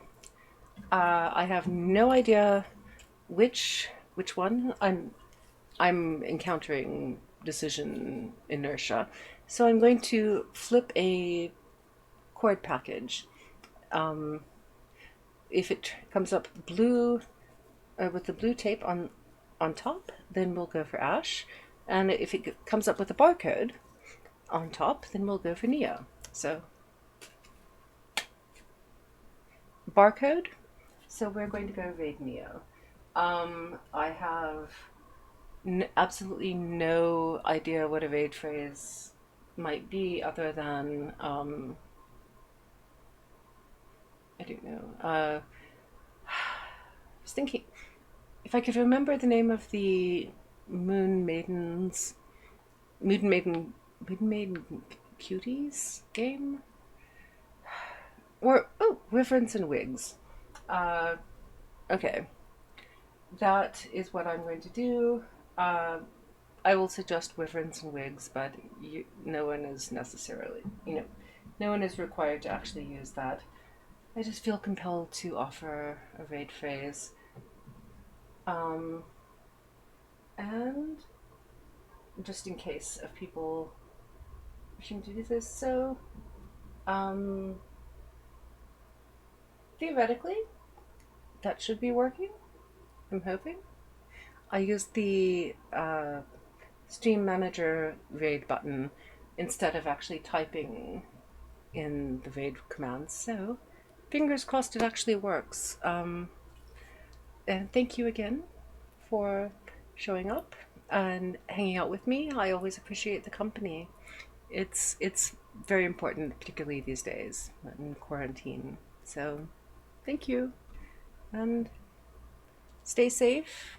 Yay, we are rating. Excellent. Thank you for the verification. I've done a host command before, but I've never actually rated because I always forget. And so, and actually, I need more lighting over here, don't I? So, yay, and boop.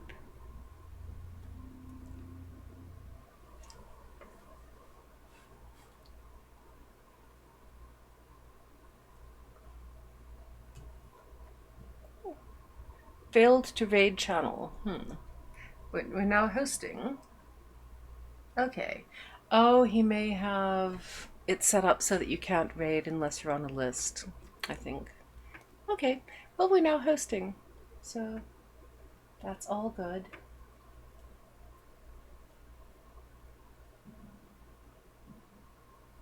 Okay. I have no idea if we are still doing this, but let me see.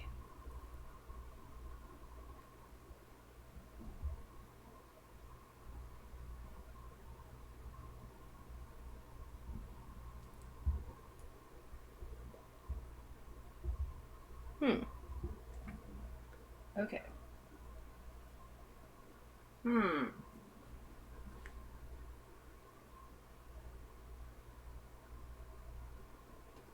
Okay, we are getting messages that the site can't be reached and that Twitch TV took too long to respond. Well, that's exciting.